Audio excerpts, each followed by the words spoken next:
podcast is intended for mature audiences. The views and opinions expressed are those of the panelists and do not reflect in any way those of the podcast partners, sponsors, or affiliates. Enjoy. Hi, this is Michael Buffer, and you're listening to the Voice of the People. Let's get ready for Boxing Voice. You could have been anywhere in the world, but you're here with me. You are now tuned into the Boxing Voice Radio. Join us every Thursday and Sunday live at 7 p.m. Eastern Time. TheBoxingVoice.com. Hey, welcome back. I don't know. I think this is week 9, yo. We've been actually being very consistent, man. It's been coming out every Sunday or early Monday. You know, I try to get it out on Sunday. This post was actually out Sunday. And Untitled is becoming a true thing. It's back. It's back. And also who's back is Dumatron. I don't know if he knows that he's muted. I think he knows he's muted. But we also got Marioski back, you know, and yeah, man, I'm ready to chop it up. Mario, man, as you're the one that always gets like the great news, I'm assuming you've received texts and like DMs from people that seen the BPE, and even though the audio was whack, was like, yo, you guys killed it. We want y'all to do our show. No, not that, but definitely people that said we killed it. But no, not yet. Okay. Why? You know something I don't, or what? No, I mean, you'd get lucky. You're always the one that people like reach out to. So I just figure like, maybe somebody reached out and they like negotiating with you for us to do our next card. Yo, that's the dream. Wow, call them statication. Yo, I came in with the frequency. You see that? A frequency hit job. Pow! Boom! Like back in the day, Batman. Guess who stepped in the room? It's called the Ultimate Goon. So, Doomy, has anybody DM'd you? Like, has anybody reached out? Like, yo, y'all killed it. We want y'all to come do our card next. Yo, I might have not gotten that, but I've gotten DMs from a lot of people saying that we rocked out, you know? But nobody like, yo, how much is it to come do our show? Damn, man, I can't say I'm on the personal DM. I don't think I've gotten that just yet. I can't say that, but I mean, I know that probably on the Boxing Voice, we probably got a couple people reaching out to us, you know? Congratulations, though. That's definitely been in the DMs, man. Look, we another one, and another one, and another one. And TBV just keeps killing it, man. And we appreciate, again, all the support that the TBV fam keeps showing us, man, because, you know, without y'all, you know what I'm saying, this won't be possible. And we keep rocking it out. You know, these opportunities keep coming, and hopefully things just keep getting better for us, man. That's the ultimate goal, you know, for things to get really good to where, you know, all of us are fucking imagine us getting flown out and on some G4. I just wish we had access to the other two, because BP doesn't have the other one. It won't play. And even so, when I have played it before, like, it's out of sync. And yeah, I mean, for a large portion, you got access to the other one. You just got access. And the TriStar is, well, I mean, you think he would just send it to me? Because it's, I mean, I don't know about the whole thing, but I'm sure my password doesn't work anymore. You know what I mean? So it's like, it's not like a playback. It was like a legit, you know, like pay-per-view. So I just wish we could like have them, and like I could like listen to them and stuff. Like, you know what I'm saying? So I've done I did like a lot of research, and by research I mean, like, you know, I studied, you know, commentary from Lampley and the HBO crew, and, you know, the people that I admire, right? But then I also, you know, went on YouTube, and iTunes University had a few things on like sports commentating, and seeing like, you know, what you're supposed to do, how you're supposed to do it, like Color Man, Blow by Blow, you know, and just different stuff, and I could see our growth in front of us. Like, from the first show to this past show, I could point out specific things that each of us did that were better than the last time, and things that I've specifically learned, right, that you're supposed to do, or it's important for the crowd that's listening, for them, that we've been doing. And so we're just getting better. And that's the thing, is like, a lot of this stuff is coming natural. I don't think we're there yet to where we could say like, yo, we're the perfect crew or anything like that. But, how many people get perfect after 3? You got to have the repetitions, you got to have the experience, and you got to have, like in baseball, we used to call it at bats, right? You got to get your at bats in before the season starts. And that's what it is like, you got to keep on swinging, and eventually you get that swing perfect. And that's where we're at right now. So I just think it's such a viable option, because I think we do a really good job, and I think we do a really unique job. And, all 3 of us, were able to do post interviews.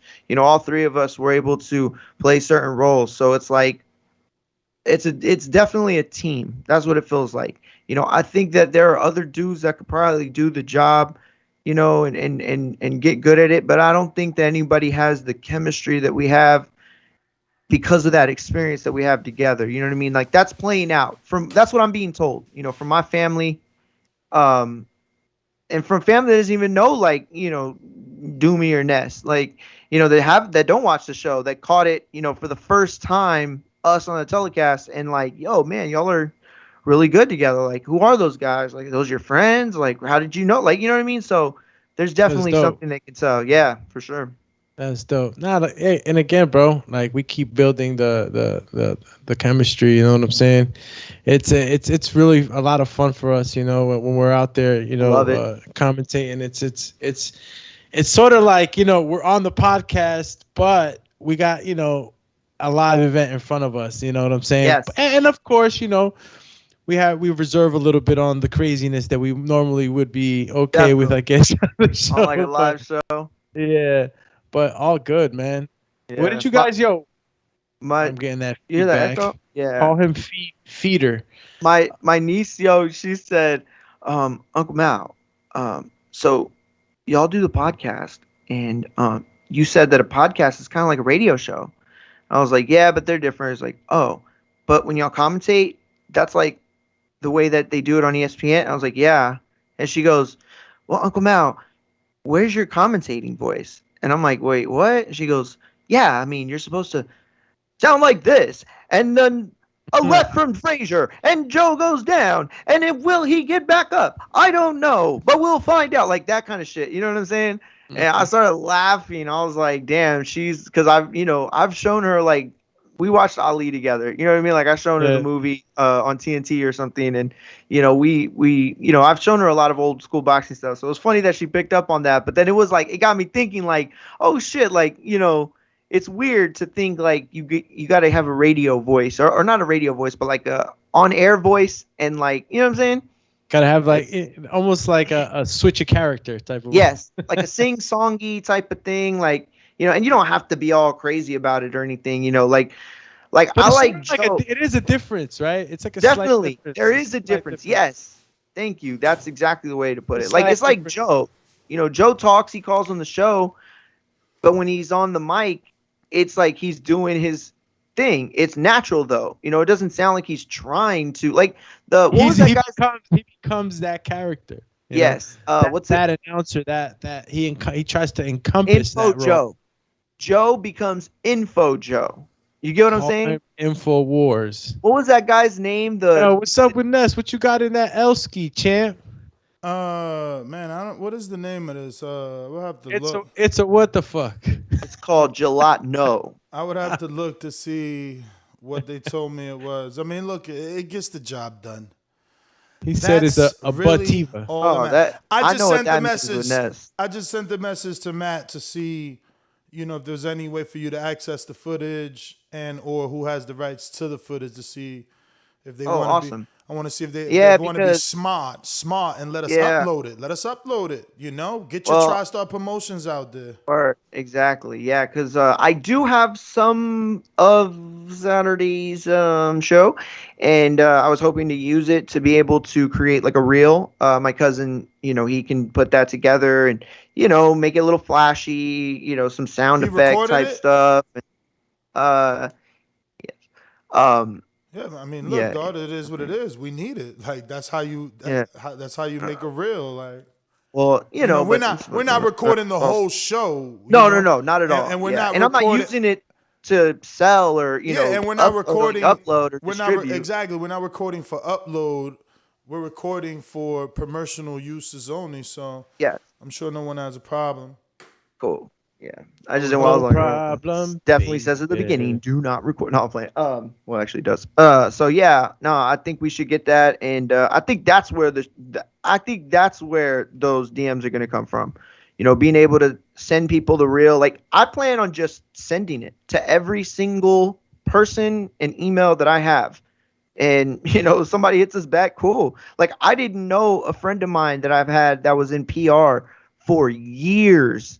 I had no idea that his brother works for a network that puts shows on in the Austin area, San Antonio, Austin, San Marcos, and right there, like I had no idea this dude like had that connect, and it's like, yo, if I send him this, like who's to say he doesn't show it to his brother or whatever, whoever he is, and you know what I'm saying, like that would be crazy. And again, I've known this dude for years and did not know he had any connection like that. So, if I email blast to the professionals that I've met over the years, like, I don't know. I think that something could come from it. Should I send it to ESPN? I don't give a shit. Send it to DAZN. I'll send it to Eddie. Like, yo, what you need in your backyard? If you're gonna give it, if you're gonna my people are good in the backyard. All right, I'll hook you up. If you're gonna send it to Eddie, you might be better off just giving it to Rob. Yeah. Yeah, give it to Rob. Inside. Hey, yo, it's like the demo. It's like the demo back in the day. Like, yo, slide it to your mans. Yo, slide it to Rob, bro. He know your mans. And really, Rob just throws it in the trash. Like, fuck out of here. You are sitting in your mum's spare room. Like Ludacris from y'all seen from Hustle and Flow. Yeah. When he give Ludacris his demo and then he throws it in the toilet.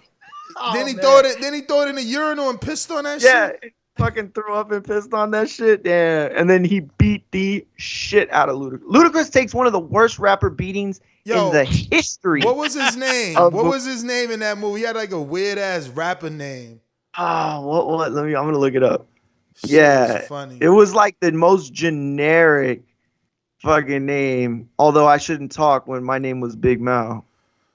Yeah, Big Mal. Everybody would call me Big Mo. My man named he used to come on like, yo, and now introducing from Corpus Christi, Texas, Big Mal. Mal.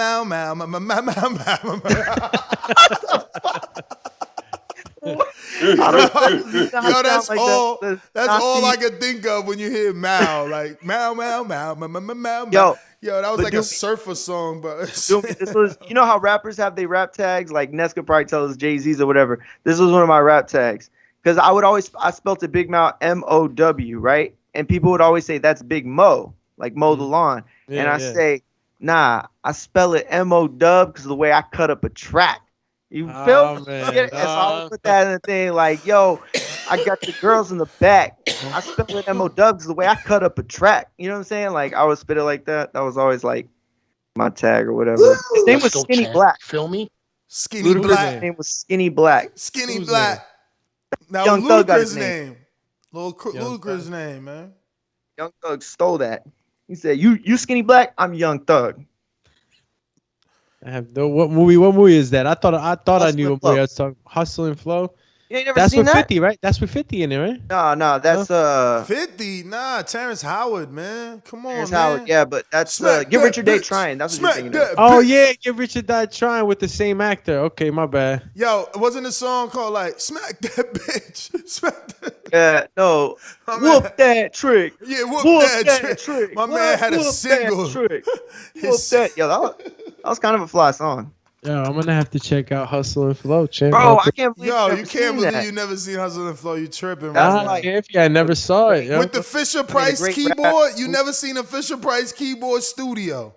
I gotta go back and see if I. Man, you tripping, bro? Get out. Maybe I caught it and I didn't even get into it. But you probably seen it on FX and you didn't even know. This shit old though.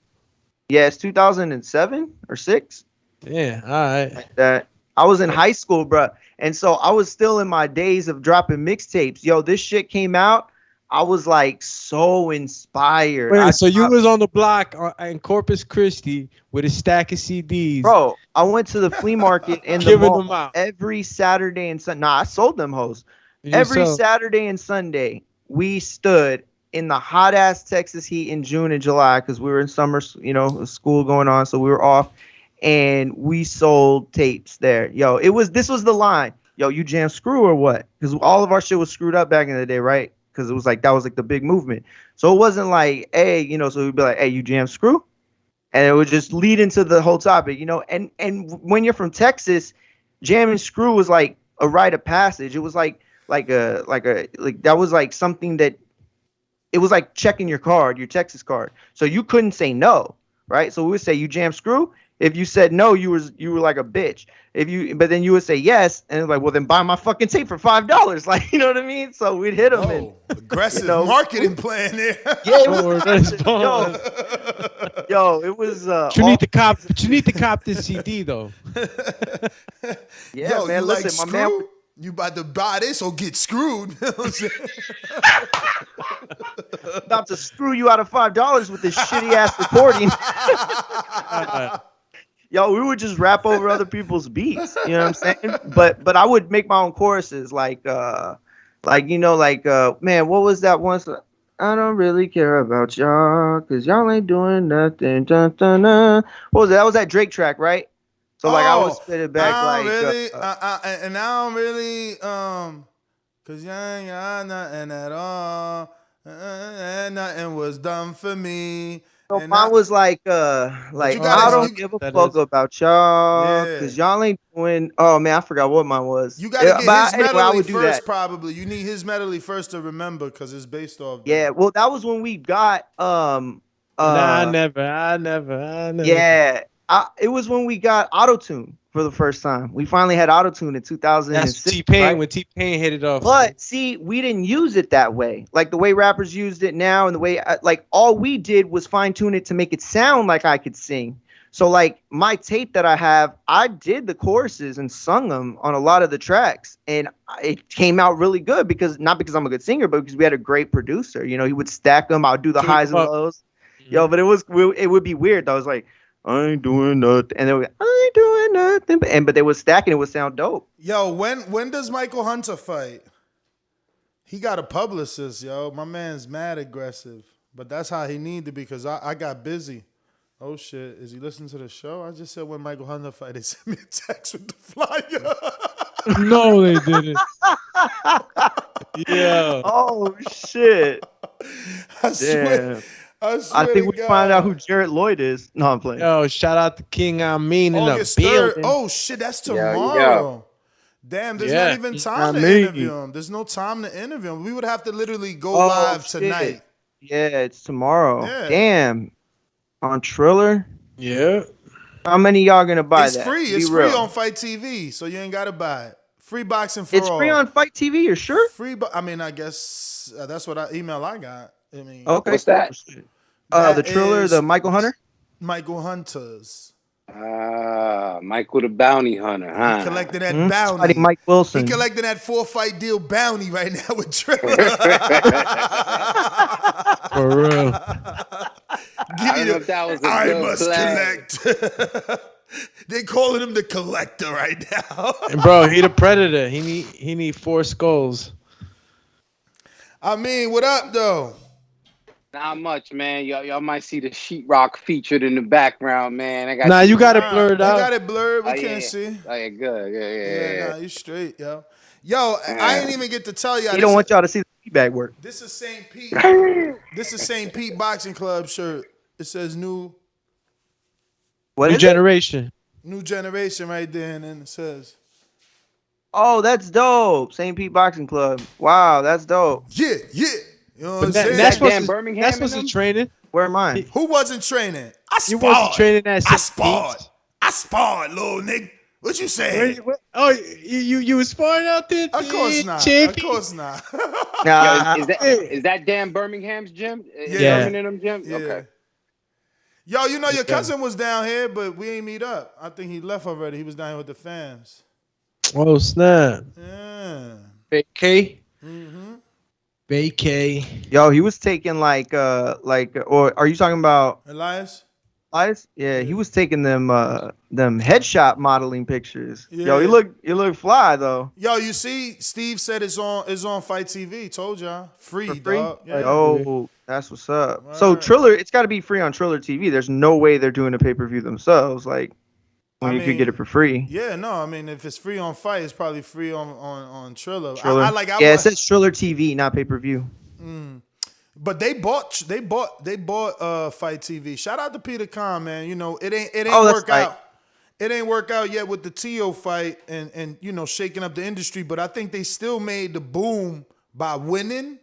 Whether that fight happens or not, like they got the publicity they set out to get by winning that purse bid. But doesn't it technically only win if they have the fight though? Yeah, but I'm saying as far as the publicity and the splash that was made, got it. Initial announcement of Triller winning and beating Top Rank and outbidding, you can't ever take that. They made a name for themselves. Now, whether that fight happens or not, we already know who Triller is. Like, yeah, you can't buy that publicity. You you could, but it would be expensive. And you can't take it back. But speaking of purse bids, I don't know if you guys seen the WBO has ordered Jamel Herring and Shakur, man, and wow, man, boxing. Yep. Boxing is so dirty. Boxing is so dirty. Look at what Paco and the WBO are doing. You talking about the champion. For the first time in history, a champion is going to get less money than the contender in the purse bid. I said it. How? Dog, somehow Shakur's entitled to 60-something%, and Jamel, who's the champ, is entitled to 37%. Look at the notes in the pre-pro. It's completely insane. They sent me a full email. I'll send you the full email because WBO sent it to me right here.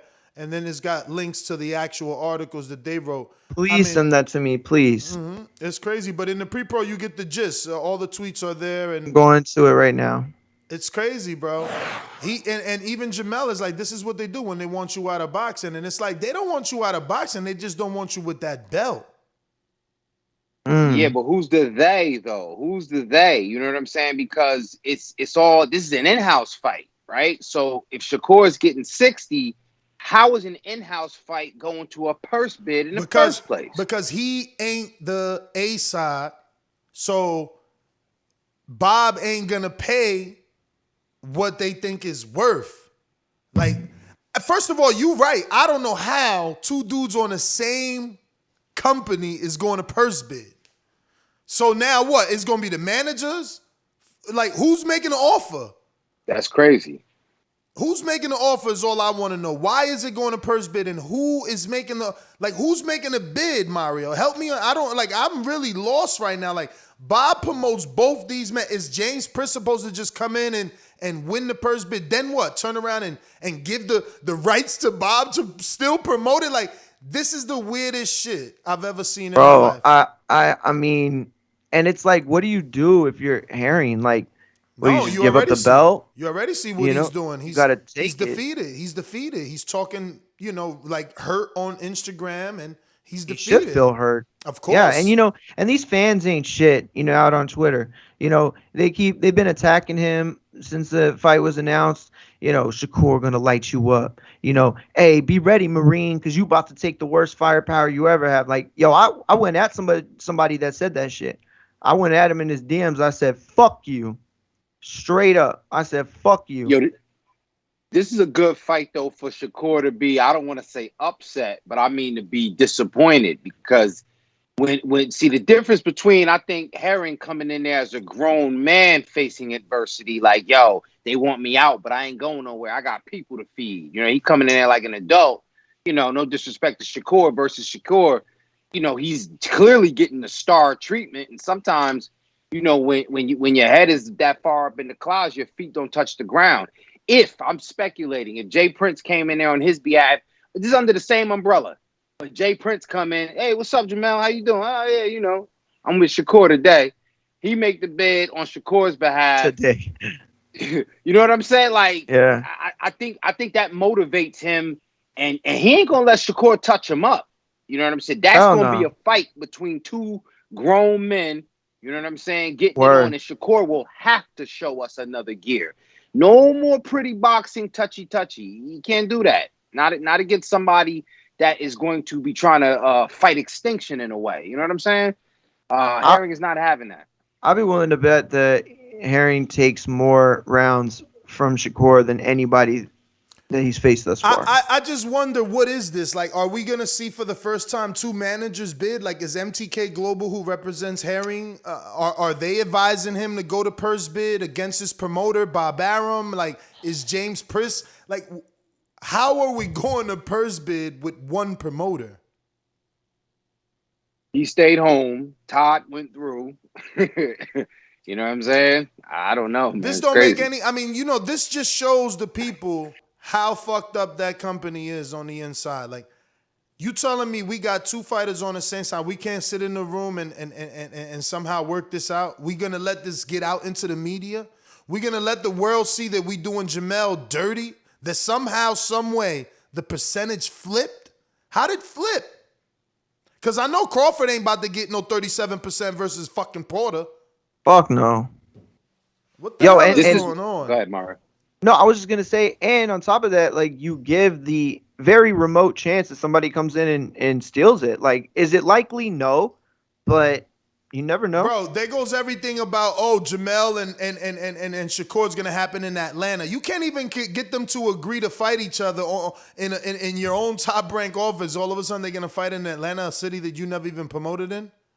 This would have been a perfect fight for them to do a 40-40 with the other, you know what I'm saying? 10, you know what I'm saying? Like, I always like that. Like, out of respect and for doing business up under the same roof. You know what I'm saying? Ain't nobody trying to snatch another steak off nobody's plate. Let me tell you, I mean, this would have been the perfect opportunity, but it would never happen because guess what? That's Bob's idea.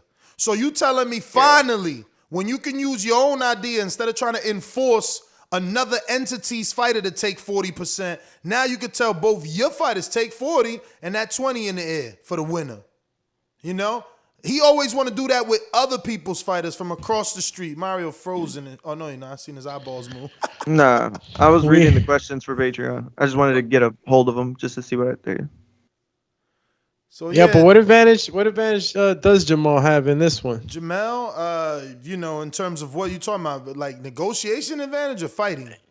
I mean, what do you think about this? He said it on the ESPN article. He says that he boasts that he has the better experience against Shakur Stevenson. He does. He says, it says in quote, I told him that when I saw him in Colorado, that when the fights happens, I know it will be his toughest fight, Herring said. I said it to his face. I'm going to be your biggest fight, your biggest test. I've been in there with better guys than he's fought by far, he tells the reporter. There's one more advantage Herring believes he owns. I don't know, quote, I don't know what they were thinking when Stevenson went to train with my team and they didn't think my team would pick things from their training camp and not use it against him, Herring said. Stevenson held his last camp in Colorado Springs, Colorado, with Herring's trainer, Brian McIntyre, assisting Shakur's grandfather and lead trainer, Wally Moses. Quote, you would never see me go to Houston and go train at James Prince's camp, Herring said. I love Kay Karoma and them, but if I know I'm on the road path and Stevenson is possibly next, why would I work out where you're picking up my traits and habits? Does that matter? I mean, he letting you know this chess, not checkers. So we've been watching you. We've been downloading. We've been processing. We've been having and formulating a game plan. We would have never made the mistake you made, but none of that matters.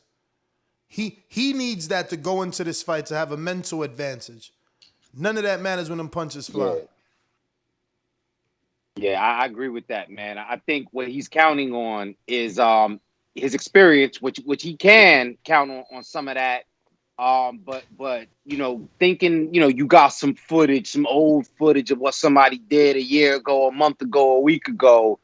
By the time you get it, man, it might be old already. So not to say you can't glean something from it, but you better not be betting the house on what you seen them do back in Colorado. For real. Or let's get to one of these questions before we keep going anywhere. In the meantime, that while Mario pulls that up, I mean, I got it. What's up with you? Now that COVID is on, do they have you working from home? You know, Untitled is regular shit. You know, you're one of the newest hosts, kinda. So like, what does that mean? Do on a day-to-day? With like, what's your day job? Yo, so it's crazy. So right now, I think I had mentioned before, I work with people with disabilities. So the context of that is, people sometimes think it's just somebody, you know, wheelchair Jimmy. And I'm being funny because I got a good sense of humor, but it's more than just somebody with a physical limitation. Of course, I done dealt with somebody that got spina bifida or cerebral palsy, you know, and you got to know the extent of that. But on a day-to-day basis, a lot of it is mental health. And a lot of it is like learning disabilities. So you're talking about, you know, what COVID done to people. You got people that they might have reinforced or reinstilled some of their wellness, and you got some people that are not exactly sure how to stay grounded. So, you know, holistically, I got to redirect them, and also professionally, I got to point them in the right direction. Then on the other side of that, you got all these kids in high schools, you know, learning challenges. It was not, you know, the end of the world because, you know, everybody kid nowadays got an IEP or whatnot. Sure. So it's just directing kids to say, look, you don't got to put no pressure on yourself to get no fucking 4-year degree and no masters or you don't have to be a doctor. You could be a physician's assistant. You know what I'm saying? You save yourself some student loans and you still get the same kind of money. You know what I'm saying? So it's just directing people. So day-to-day basis, if I'm working from home, that's why sometimes I can't get on the show because I got the laptop in front of me. I got somebody telling me all they wanted to do was be the president of the vice president of a college when they grow up. And I'm like, how the fuck do I make that happen from my garage? You know what I'm saying? So, you know what I mean? It's fun because it's creative, but, you know, when I'm in the office, it's just, you know, the thing about it, though, I'm going to tell y'all something, the realest thing ever. I'm blessed. I get to be 95% me when I go to work.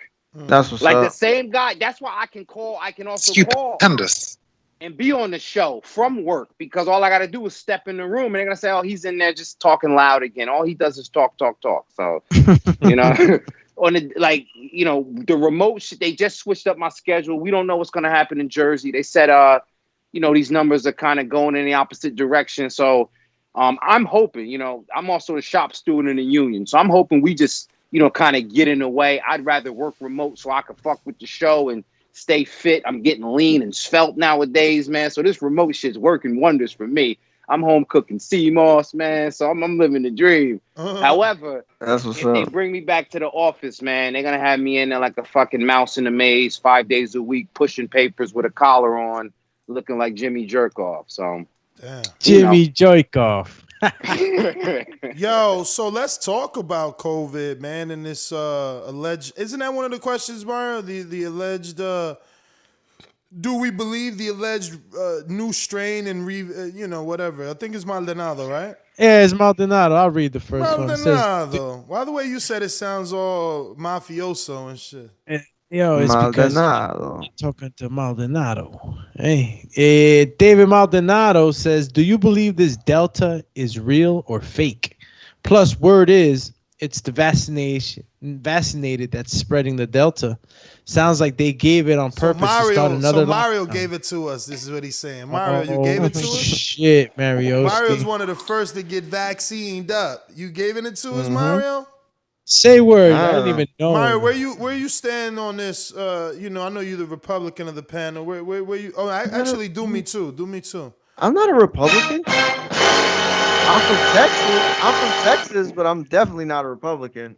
So let me finish the question real quick, though. What's your thoughts? And Ness, are you taking that needle? Personally, they are selling this too much. Let's talk about it. Well, this is what I'll say. I said this in the hotel room with Doomy this weekend. Magic Johnson has had AIDS my entire child and adult life and hasn't died. And people have had AIDS all their life. And the campaign on the war on AIDS was just as big as the war on drugs campaign, and that's died. You don't even see HIV though. You don't even see like AIDS commercials. I don't see HIV commercials. I don't see none of that. Like I do. Billboards hardly anymore. And I see medicine commercials for them.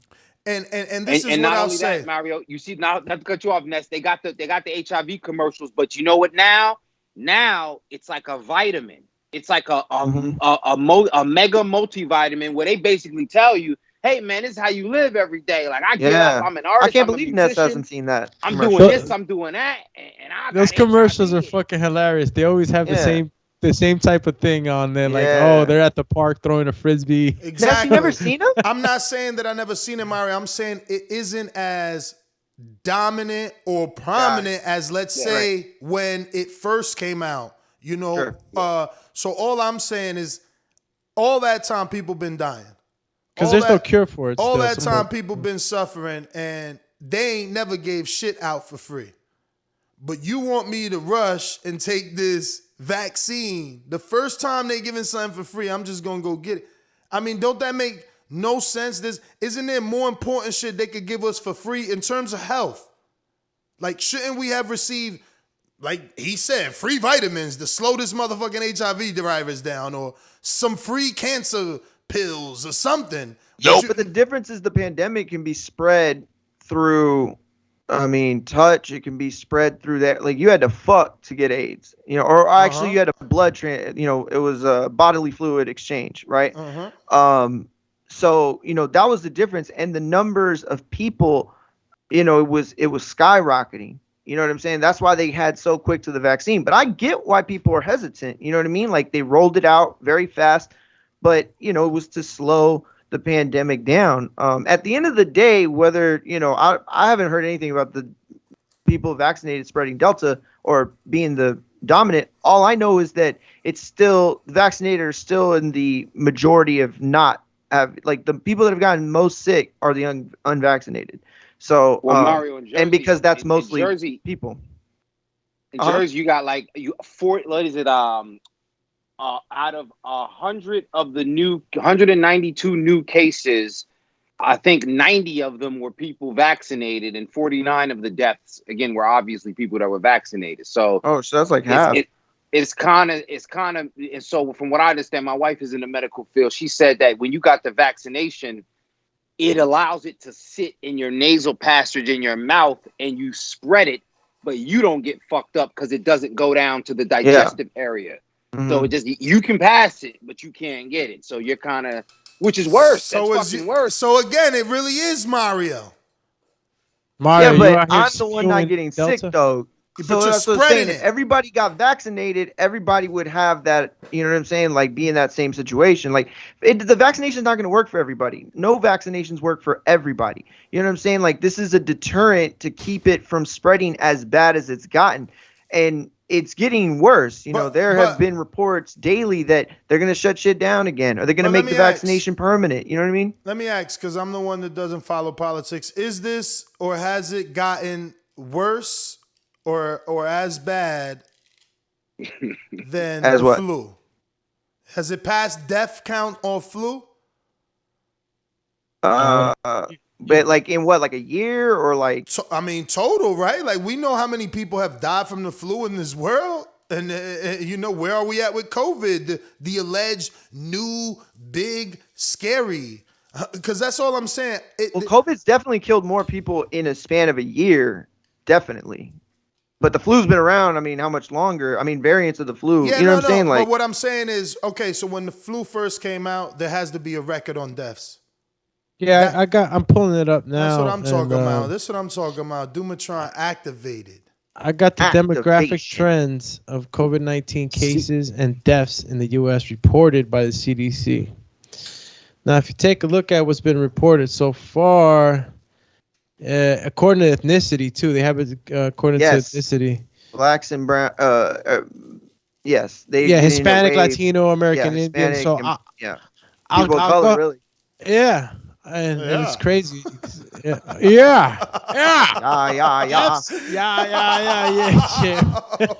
Yeah, crazy, man. All right, listen. Deaths by race and ethnicity says data from 503,544 deaths. Race and ethnicity was available for 420,242 deaths. That's about 83% from that 503,000 number. So, yeah, it says here percentage of deaths, all age groups. So what I'm looking at, it's a chart, a graph chart with two bars. One that represents percentage of deaths by all age groups, and then one that says percentage of the U.S. population. But it doesn't have the flu versus COVID. No. Okay. I thought, my bad. I thought it was the number. Yeah, because I'm very curious to. That would be like a study to know what the difference is. Word. You know what I'm saying?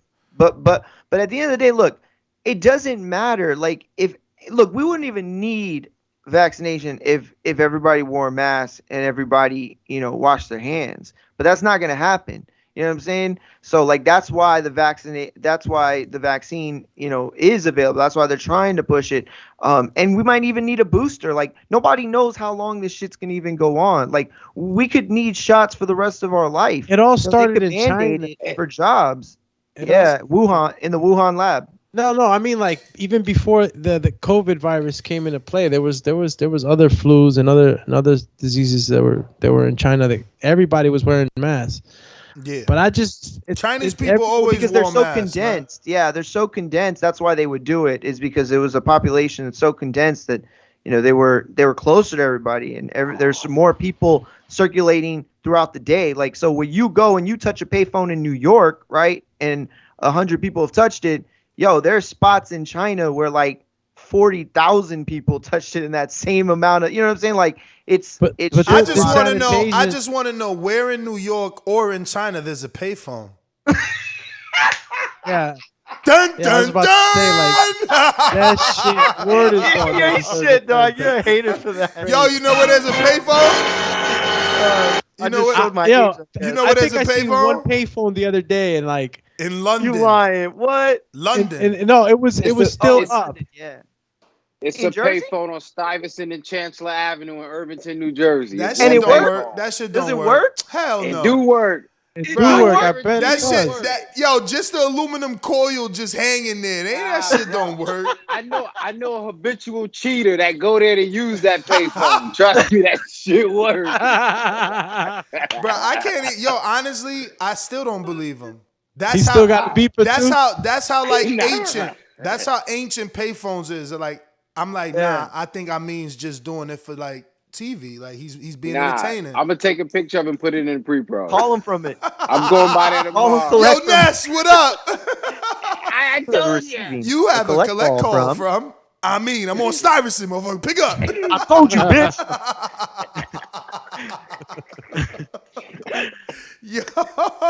Yo, hilarious. Hilarious. David Maldonado. Yo, actually, before we move on, the title of this episode is Baranchyk, Dubois, and Tommy Fury, all added to the Paul-Woodley Showtime pay-per-view. Obviously, the biggest thing that I see here is the possibility of Jake Paul and Tommy, right? Tommy Fury, now that he's on Jake Paul's undercard. But I wonder if he understands now he is the B-side. There was a little bit of discrepancy between the two in their build-up. And who is he fighting though? You know something? That's though, the man? point.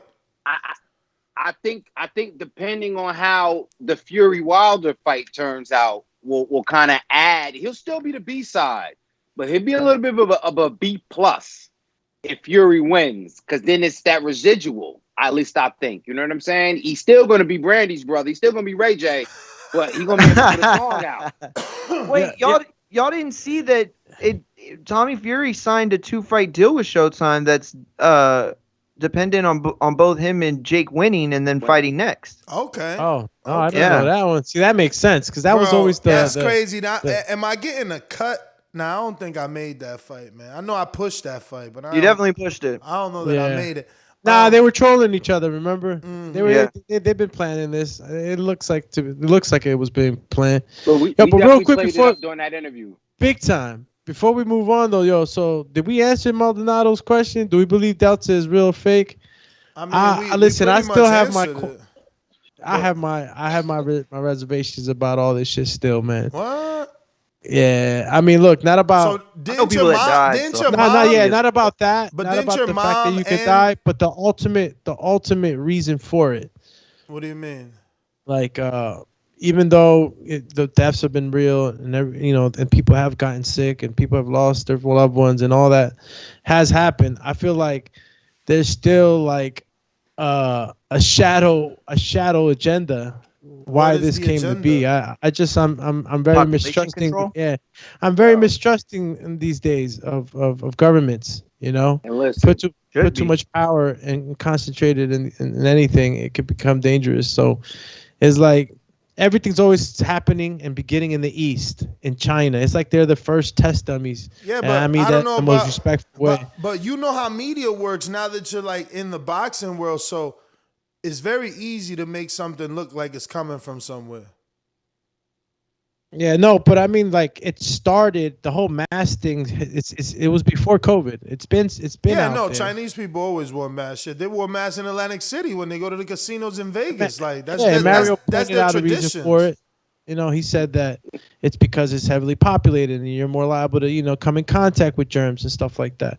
But China's also the same country that was able to like desanitize and get things up and running quicker than what we did out there. So they said. I mean, they did some videos. Have no checks on that. They made some videos. We don't know what the fucking statistics on whether or not any of that was effective. That's a fucked up government. So again. You have your reservations and mistrust about the media too, and the news. Absolutely. And the way everything's controlled. So it's just to me, and we were talking with Ness in the room, and it's like, yo, it's for free, and they're pushing for it like it's fucking like go get a shot and also get a free fucking water, like, or get like a fucking it's like they're incentivizing you to what get are they this shot. I didn't know they were. Bro, what are they incentivizing you with? In Jersey, they're giving out a dinner with Governor Murphy if you go get vaccinated. In Ohio, they're entering you in $1 million lottery. Lord, exactly. No, that's fake.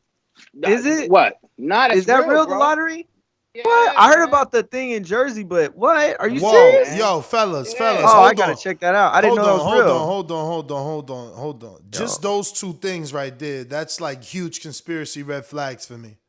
Word. I need to get my dinner and shit. What the fuck? Well, I don't want to eat with my governor, but fuck him.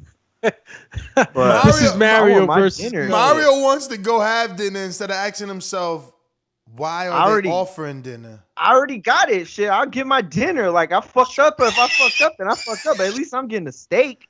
Like, you know what I'm saying? Like, give me $1 million. If I die early because of remix of bro, who wants to? Well, Mario, when you go get your booster, they'll give you a gift certificate to Arby's. They better. Shit. Oh, I love Arby's. I'll take You're going to get a nice Reuben. But the thing is, it's not free.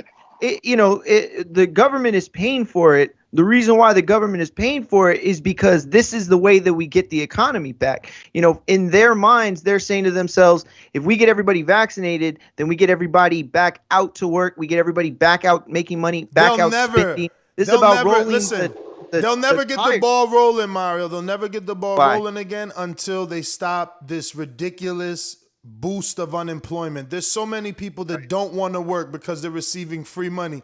Like there's people making upwards of $600 a week to sit at home and not do nothing. Why would you go to work? Bro, I go out. Let me just end in this. Oh, yeah. Anywhere I go out here, there's a help wanted sign. Anywhere I go, they are hiring. Anywhere. Every restaurant I go to eat at, any place I go to shop, everyone is hiring. Motherfuckers don't want to work. Bunch of lazy people. But I just say, any hustlers, this is your opportunity to take over.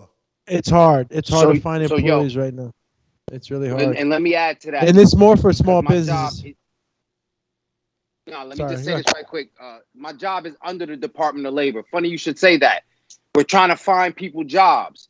There are people that they're looking for unemployment more so than they're looking for jobs. Of course. Everywhere up and down Route 22, every store. They're even taking applications on TikTok. Now, the one thing that the bean counters at the Department of Labor are not paying attention to is the thing that a lot of people, the entrepreneurship and the gig shift job. Some people, when they came vulnerable during COVID, they said, I'm never going to live at the hands of someone else again. I'll have to do it on my own. So there's a large market of the sector that refuse to go. They want to be self-employed. They had a taste of it and they refuse to go back.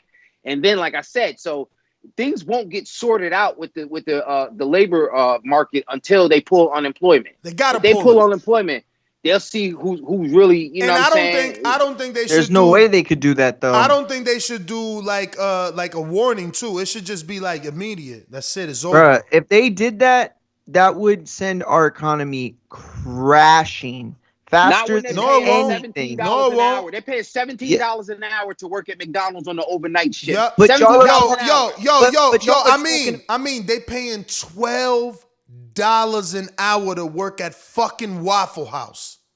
Yo, but it's a disrespect. Wasn't it 15? No, it's 15 if you make it to the grill, man. Like, it's disrespect. Ooh, you make it to the grill. It's disrespect. It's disrespect already. There's a bunch of lazy motherfuckers out here getting over. Niggas is getting over. That's a percentage of it. How many of these people have 4 or 5 kids and a wife and they can't find jobs because work that shit out? But what you talking about? How you work that shit out? I got 4 kids. And you also have another, and you also found your own avenue to make money. Listen to me. How many people out there have that? They don't. How many people in their 40s and 50s can't do that? Mario, I also went through COVID. With everybody else. But you were set up before COVID, my man. I like you said, I found my own fucking lane. Like you said, I found my for 8 years. You said I found my own fucking lane. Everybody that got shook up because of COVID, this is your opportunity to do something else. Not your opportunity to get lazy and sit on your fucking hands. Talking about a percentage of people. I'm not saying that there aren't people that abuse it. Let me tell you, if it was a percentage, a report came out of Florida that showed that they miscalculated how many people were receiving benefits because names were off. Like somebody had an E off of their name, or it was like they're all logistical errors. And these people got denied the entire time for COVID. And let me tell you something. I'm glad you said Florida, because that means that those people who got denied their unemployment, they're extra lazy. Because me and Amin are seeing the help wanted signs. It's everywhere. Everywhere needs help right now. I'm talking literally everywhere. But not everybody can make it off McDonald's. You don't got a job. But McDonald's is paying almost $20. And when you can't live and you can't go to, how do you go to work when you got 4 kids and you can't pay for them? You gotta go somewhere else. Homie, if you got 4 kids, tell them to get a fucking McDonald's job. They hiring. Everybody's hiring. Everybody in your household could get a job. You cannot make it. You talking about all these $15, $20 an hour? I don't know about McDonald's. How much does it cost to live in those places? Let me put some real numbers in. No, that is real numbers. Average McDonald's cashier sales hourly pay in New Jersey. This is from my state. Yeah, okay. It's approximately $8.42. Man, you tripping? You better check the date. Listen to me. Listen to me. You tripping? Listen. Route 22. Hold on. Route 22 Hillside. $17 I'm not talking about those gems. Okay, guys. no. Do me. Before you continue, Before you continue, please check the article that you're looking at. What was the date it was published and written? Hit the news tab. Try to get something recent, because things are very, very different. That's my only argument. I'm not debating you. My only argument, things are very different. Make sure you have a recent article. That's all I'm asking for. Costs more to live there too, though. Where? In New Jersey, it costs more to live. Yeah, I'm telling you, I'm not listening. Do me. And while you're looking for a more recent article, let me just say this. No, this is up to date. They have a search engine with all of McDonald's locations and salaries and benefits and all that other stuff on. Send me that website. It's Indeed. I'm pretty sure you guys have heard of Indeed. Yes, I have. Okay, cool. Yeah. So, yeah, I mean, look. That's sad then. You guys need to move to Florida, because I promise you it's $18 in McDonald's. And guess what else McDonald's is offering? And other jobs. This is just things I am literally seeing with my own eyes and reading and telling y'all. McDonald's is offering you a $200 sign up for bonus. Yeah. I'm seeing shit I never seen in my life, man. You never seen a 200 sign. Yeah, they trying to, and anyway, it's crazy that you on the other side of the street of this when you yourself are struggling to hire motherfuckers to pump gas for you. So what are you talking about? But that's a very rich neighborhood. Neighborhood. Nobody, yeah.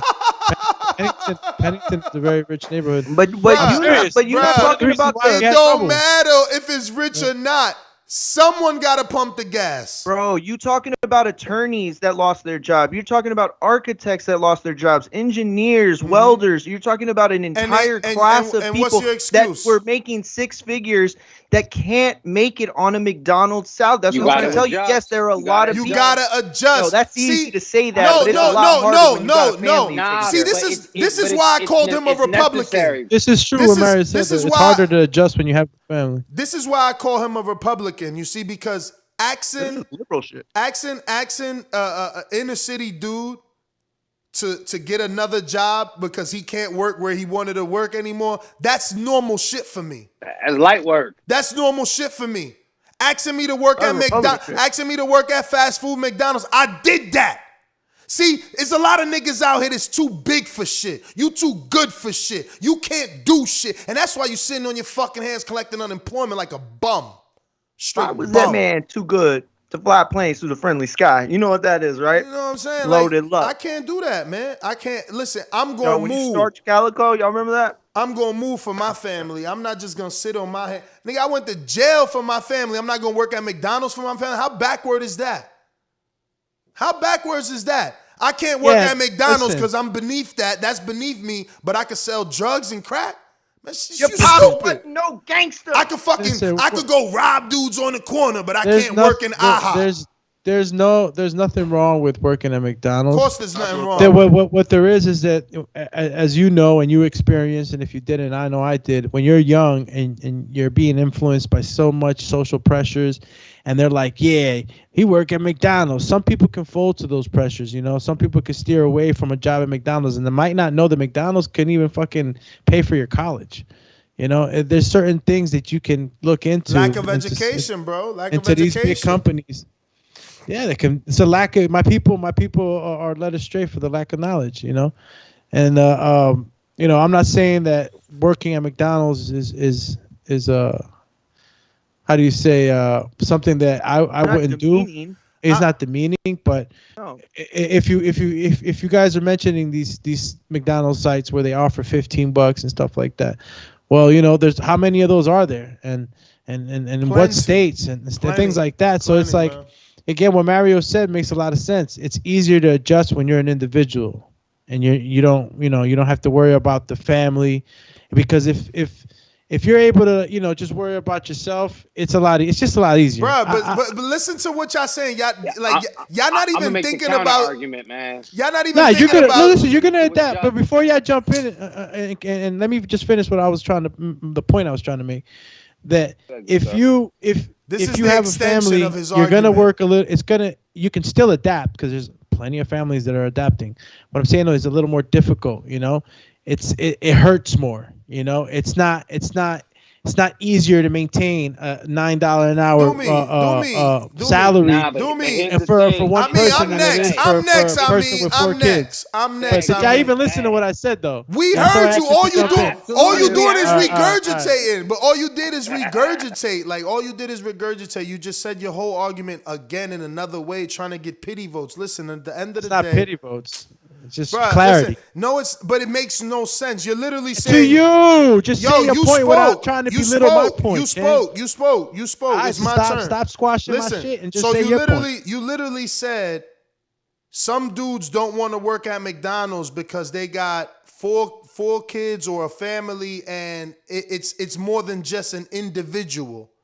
No, that's not what I said. Okay, so repeat it, please, and just repeat it so I can get to my point.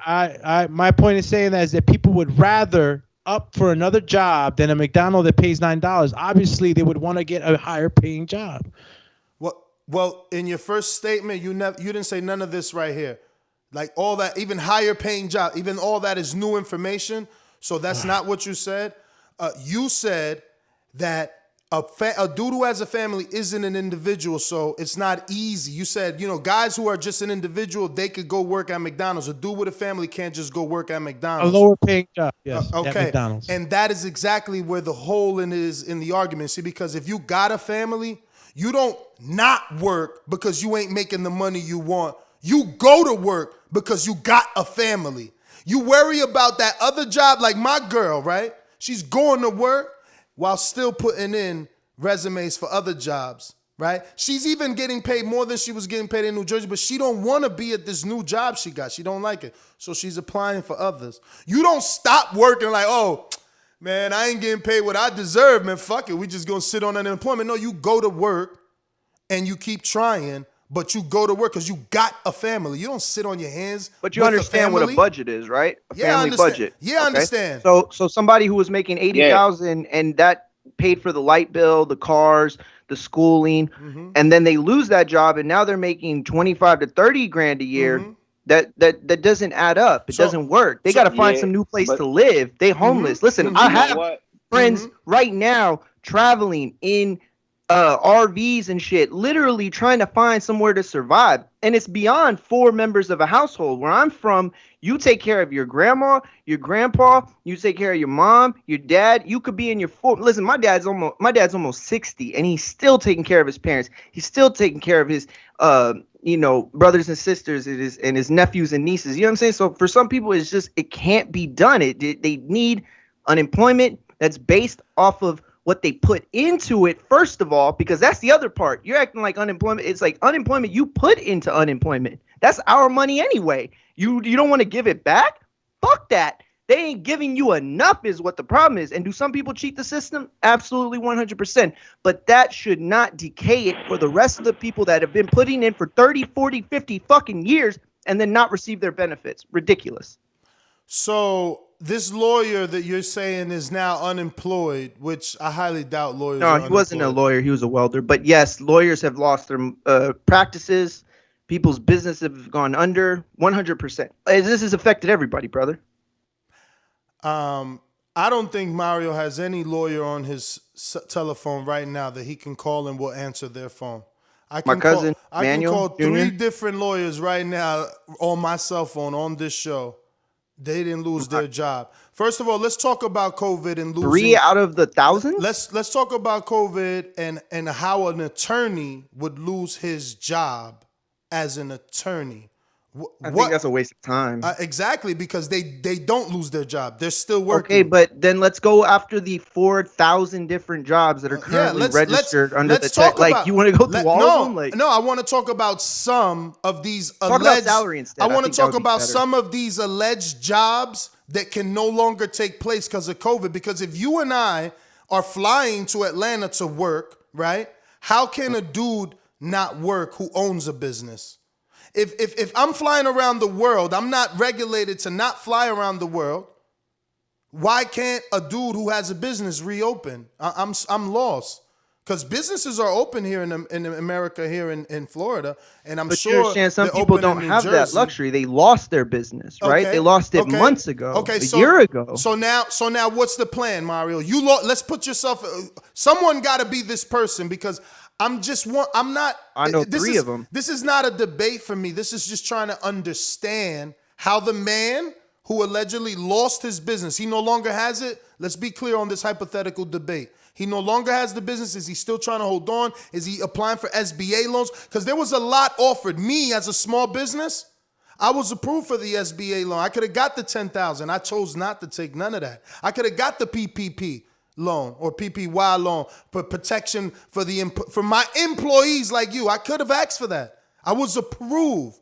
My accountant at the time was Castle Hill Gill. I used my community. Dope. He applied. He did the application. So I'm talking truth. I'm talking from knowing. I want to know what business is shut down, can't reopen, didn't adjust. There's people that were selling fucking auto parts. Now they're selling them online. You know, there's people that couldn't allow people into their business, so they started doing delivery. Uber Eats, Grubhub, all those things went up. Bite Squad was invented. Like, I'm lost as to what Because I'm in Florida. I'm just asking again. I'm not being sarcastic. There's nothing No, that's fair. There's nothing I can't go get. There's nothing I can't go get. There's no business that's shut down. Sure. I think that because you lived in Jersey and because you lived in a place where, you know, like, you understand, we didn't have Uber Eats in Corpus until about 3 months ago. Like, there are places that those opportunities don't exist like that. And again, it's not to say that there aren't jobs out there that a college kid, you know, would work for him, or somebody who's, you know, working after college, you know, waiting for, like, there are people that graduated from school, right, to be like a dentist, let's say, and nobody's hiring dentists. Like, nobody, COVID shut everything down, and it made everybody regress. So the situation becomes then you get stuck with your school loans or your PPP loans or whatever, and you weren't going to not pay them back. You're not collecting interest. You're not collecting interest on your school loan. Put that out there, that the government stopped the interest on school loans. Put that out there. Put there also that school loans are bankrupting people and that they're at an all-time high, and there's no chance they're coming down anytime soon. But Mario, the caveat is, never in the history of student loans has the interest been stopped. That's all. Okay. So let's not fucking lie.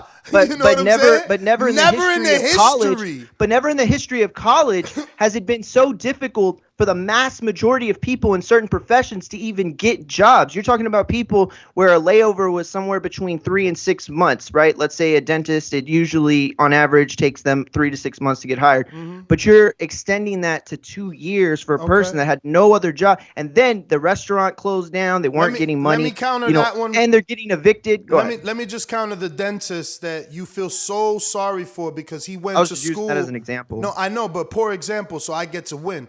A dentist that went to school, you feel so sorry for him because he has no job because COVID happened. He wasn't able to get hired. But I mean, did he ever get paid as a dentist? Yo, and not only that. So what is he really missing? And what an unemployment is he filing for? Like, if you ain't never worked as a dentist, how are you missing a dentist salary? And you're like, oh, my life is done because I went to school to be a dentist and I can't become one? No, nigga, adjust, man. It's just the bottom line. And this is what I'm saying. I'm going to end it with this. I'm going to end it with this, man. Me as a minority, I'm a hustler. I get that from my mother. My mother sold costume jewelry. She jumped in the PATH train, then took the train to New York. She would go to Canal Street. She would buy custom jewelry. She would bring it back. She would go to City Hall where she worked her entire life from 17 years old till she retired. And she would sell all her people that worked in her job at the accounting department where she did the water for the city of Newark, right? She would sell them costume jewelry, little earrings, chains. She was a hustler, okay? I got that from her. You don't only got to sell drugs, man. You could change the product. Like, so many entrepreneurs were discovered during this time. People have become millionaires during this time.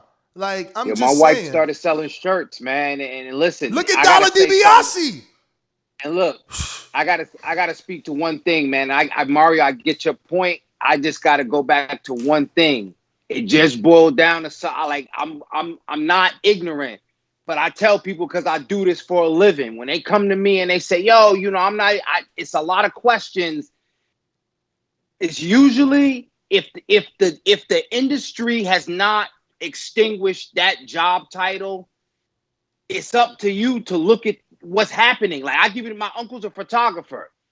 His bread and butter was taken for pictures. Mallet Photography in Elizabeth on Broad Street.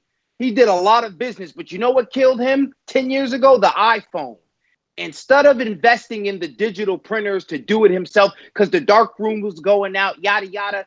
All that is to say, no longer, the only contracts, long-term contracts he has is taking like school pictures and photo pictures, because again, everybody can take their own pictures. So if you don't see a trend happening in your industry as it's happening, you're setting yourself up for failure. I'm not telling nobody to be a rocket scientist, but if you're a welder and there's another certification coming up that you need to be at, you got to get that.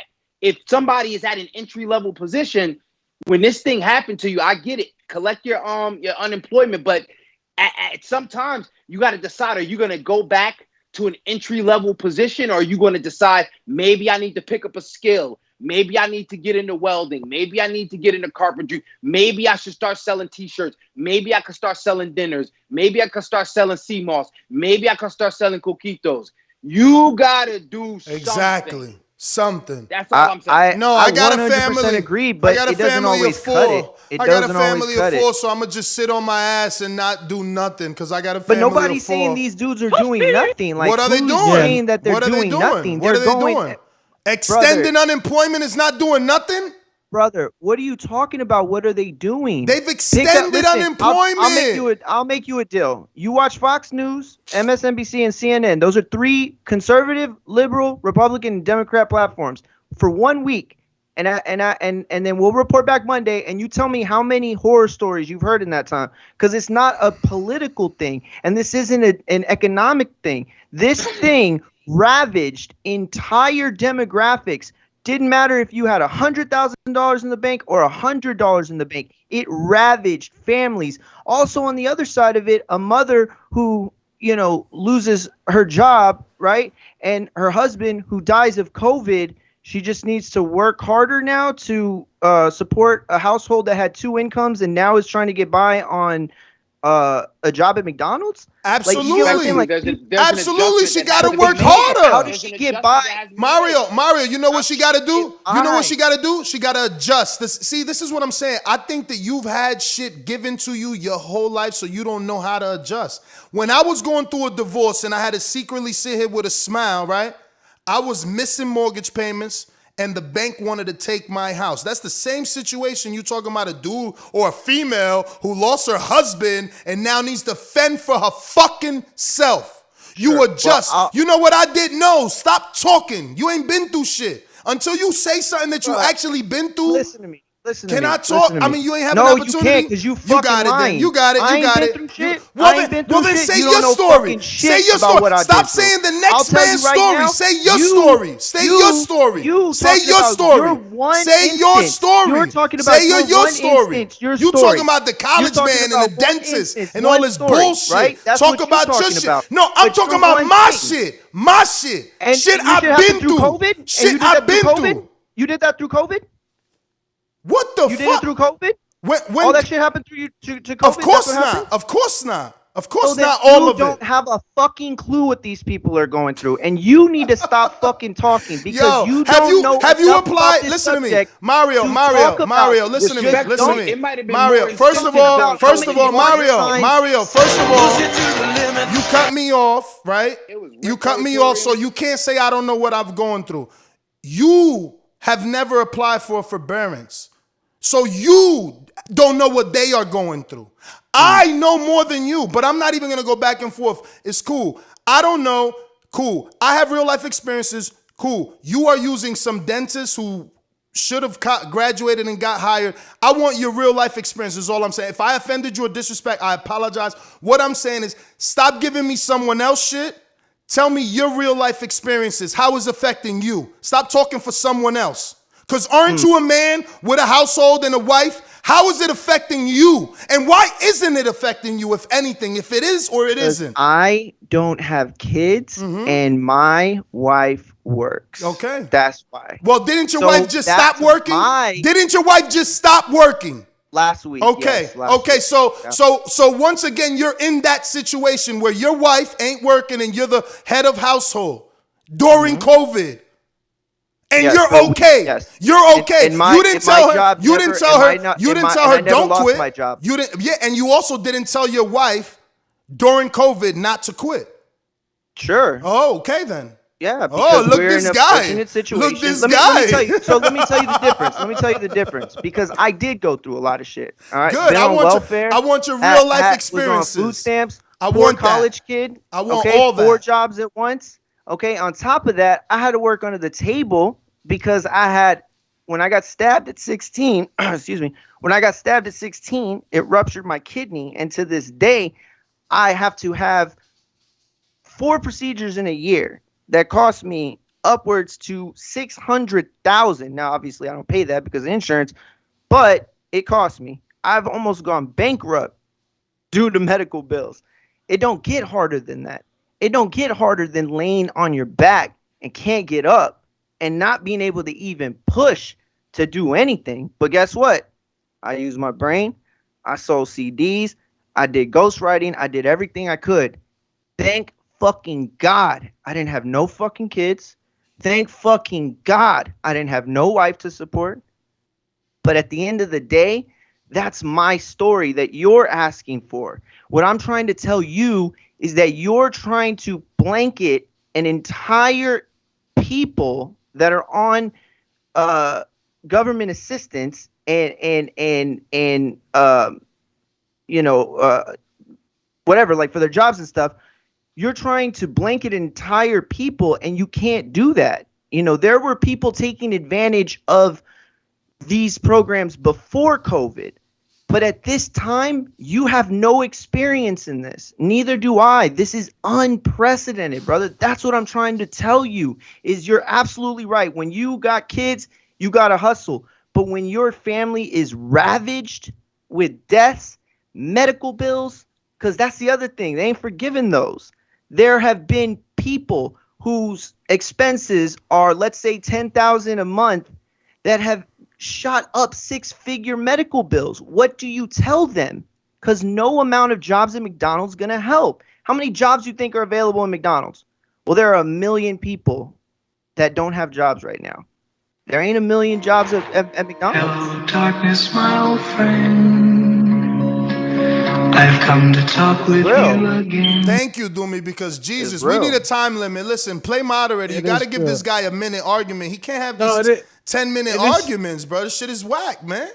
I'm trying to teach you something, dog. But you don't watch CNN. You already said it, right? But you don't have any political experience. Mario, can I talk now too, please? Go ahead. Go ahead. But you're not teaching me, is what I'm saying. Like, you keep giving me these sob stories. You giving an inner city dude that's been to prison with 7 convictions someone else's sob. Nigga, I got my own sob stories and I made it out the mud. I don't give a fuck about nobody, especially not no woman who lost her husband and got her kid. Go to work. I got 4 kids and I went to jail, right, for my own mistakes.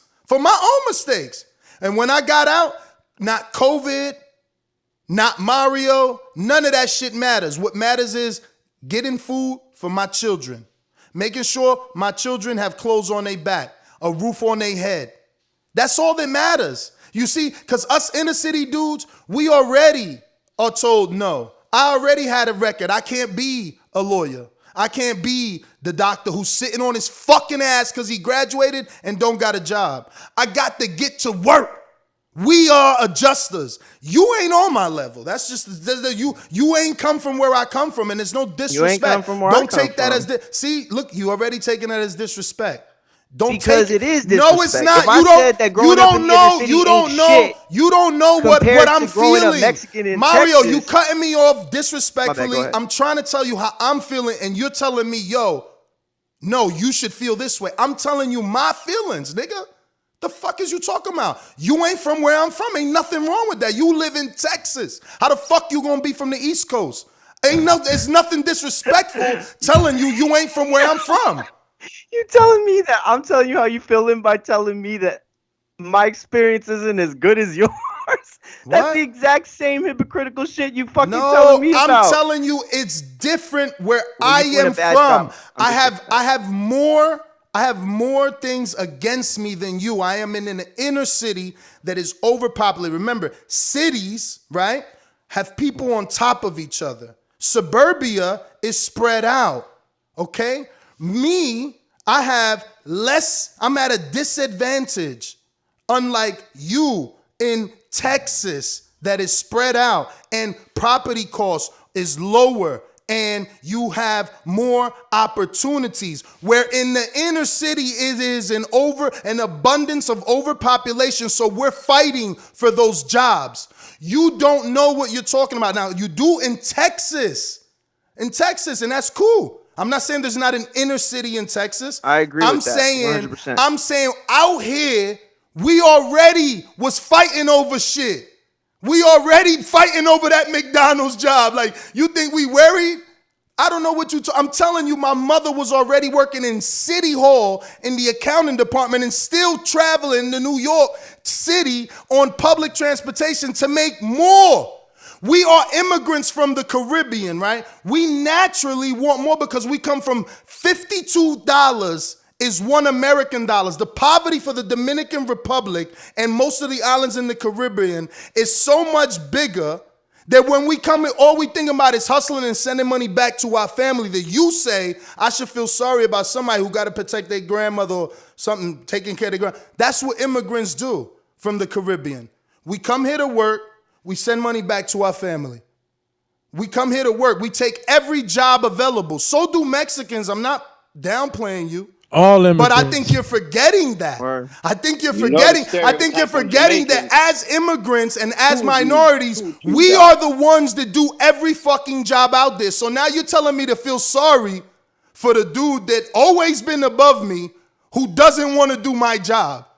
They're out there. No, I'm telling you that you got to feel sorry for the immigrants, the rich, the poor, the black, the brown, the white, everybody that's been affected by COVID. Because at the end of the day, again, all this started because you're making a blanket statement about people that are abusing the system when that is a fraction, and the people that need it right now more than ever and have needed it. So of all the struggle you did, right, and all the hardships, and the inner city is tough and it's hard and it's, you know, and it's all this stuff, and you went through, you know, the competition of getting jobs and having to sell drugs and, you know, seeing your moms in these hard positions. Now imagine if you did that during COVID, just for a second, if you had to do that during COVID. It's a different life, champ. About a lot of I need to know. Is happening. Give me one moment just to ask him. Shinobi. I just need 1 minute to ask you what is the means to that, or the moral of that? Like you said, imagine doing it during COVID. Like, that money's not flowing, champ. Money's not flowing. People weren't going out. People weren't allowed to spend. There was nowhere you could go to really spend money because everything was shutting down. Okay. So you're leasing cars. Hold on. But where I'm telling you, where I go to drive through San Marcos, is it's a fucking ghost town when usually there are thousands of cars at a mall. Mario, it's different. But I'm asking you a question. But that's everywhere, though. But I'm asking you a question. All right. Again, you said it's imagine that during COVID, right? So now my question is, the family you're asking me imagine to try and do that during COVID, what is your answer for them? Because the way you're saying, I'm blanketing it, so I also feel you're saying that the answer for them is to remain on unemployment.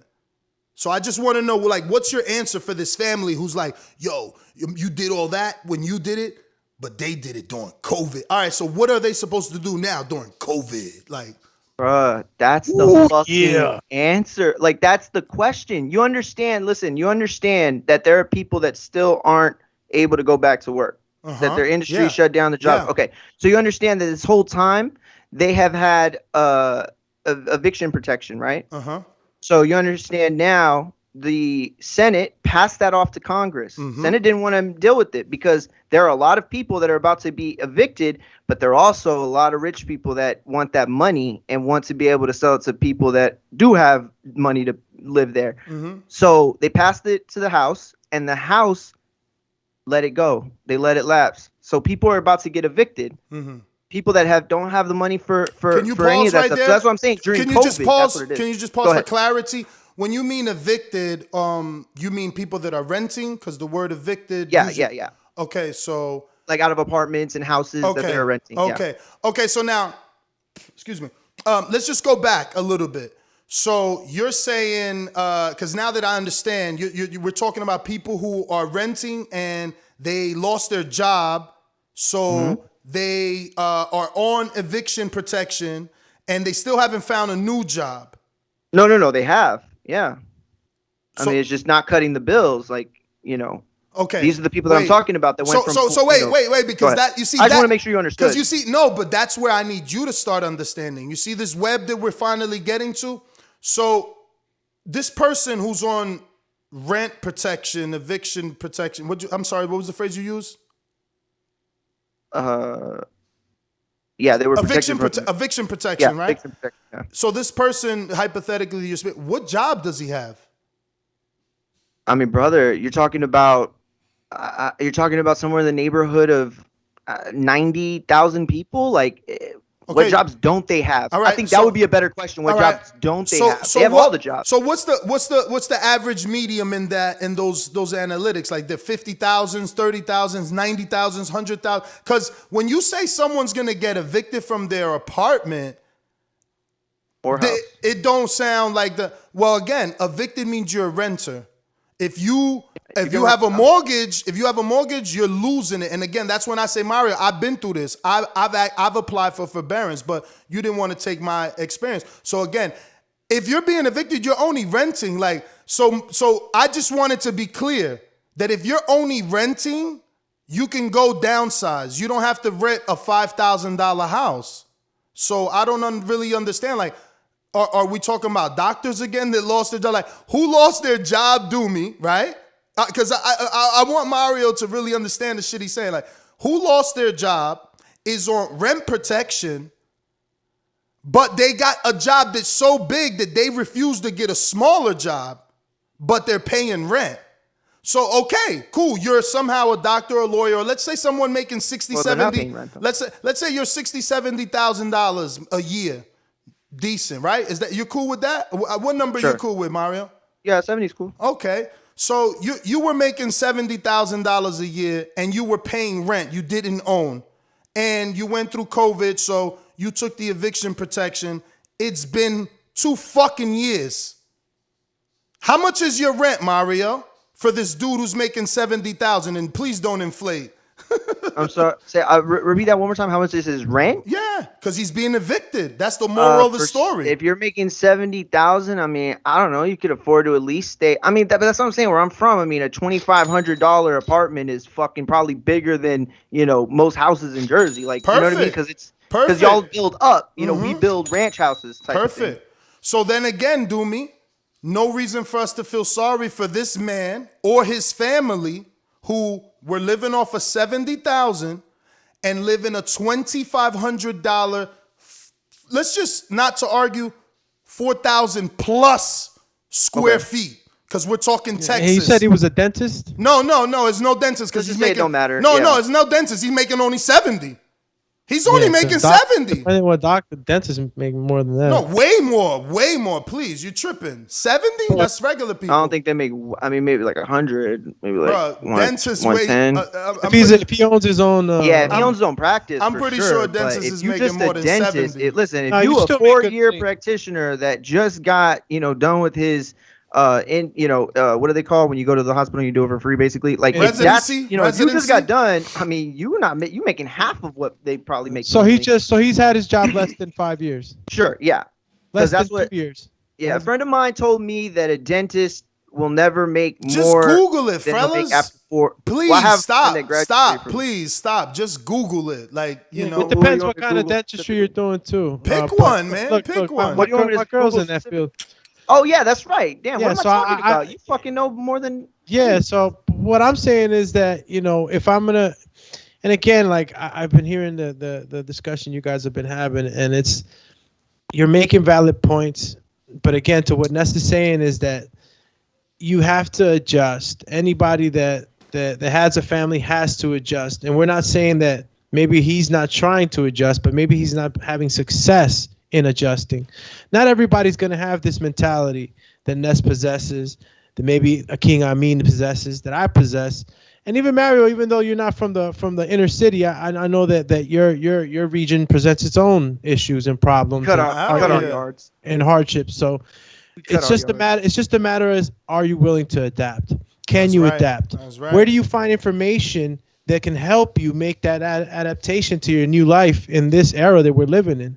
And that's the real key to this, is how do we get better informed so that we know to make these adjustments, so that we know that these other opportunities are out there. See, we're here in the inner city, we're already fighting for it, right? Like Ness said, we getting stacked on top of each other. There's always competition. There's always competition. That's just the way it's bred around here. Y'all were more aware of those things like Job Corps and shit like that, right? Because you had to be. Think about these people that had no experience with that shit. So let me finish my point, right? So having that mentality, it's been developed in us since we were very young. It's been developed, and some of these guys out there haven't developed this hustle, this mentality. That's what Ness was saying. Can you learn it? Yes, you can, because just like anything else, you know, and science dictates this. We're like lobsters. We only grow when we're under pressure.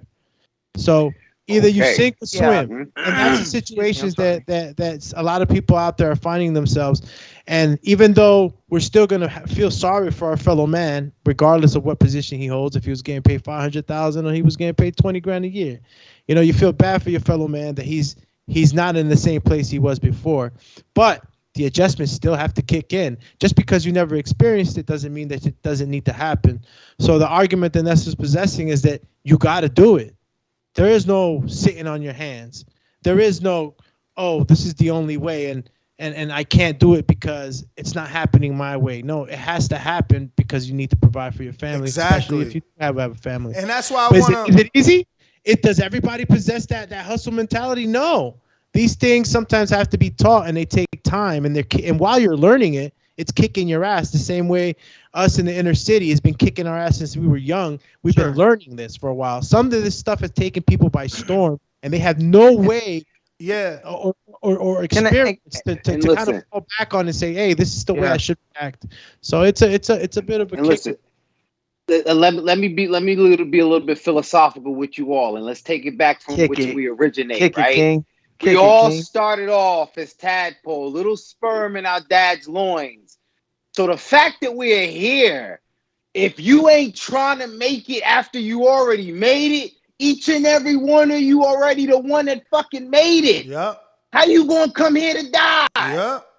Like, but don't work like everybody else died trying to be you. Everyone else died trying to be you. Guys, what are you talking about? That's I get. Listen, it didn't have to be Mario. It could have been Miguel. Mario is too forgiving. You're right, but you're too forgiving. It's you're too too late. forgiving, man. It's too late. Nice. And that's why you refuse to quit. You're too nice, Mario. And like Doomy said, real quick. Listen, you pay your taxes, right? Ness pays his taxes. Doomy pays his taxes. You already put into that thing. That's your fucking money. Okay. If you need it, you should get it. All right. But I remember how I got it. So I'm going to find a way to say, yo, Mario, I can't keep sitting around waiting. Matter of fact, if I got to wait and I got to wait on these people and wait. Again, a lot of people have moved to this gig shift economy. A lot of people is doing Uber and Amazon. So again, everybody's not sitting out on their ass. So whoever is sitting on their ass, is choosing. They need to get a fucking blister. It's choosing to sit on their ass. That's what I'm saying.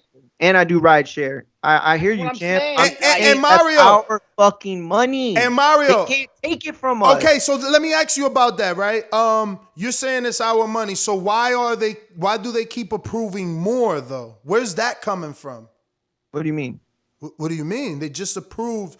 Remember when first they gave everybody jumped on unemployment. Then it was like, yo, you know what? We're gonna give y'all $600 extra because shit fucked up. The stimulus. You're talking about the stimulus. But it's every month. Government. No. Listen, my friend. I don't know if you know. You better talk to somebody who's on unemployment.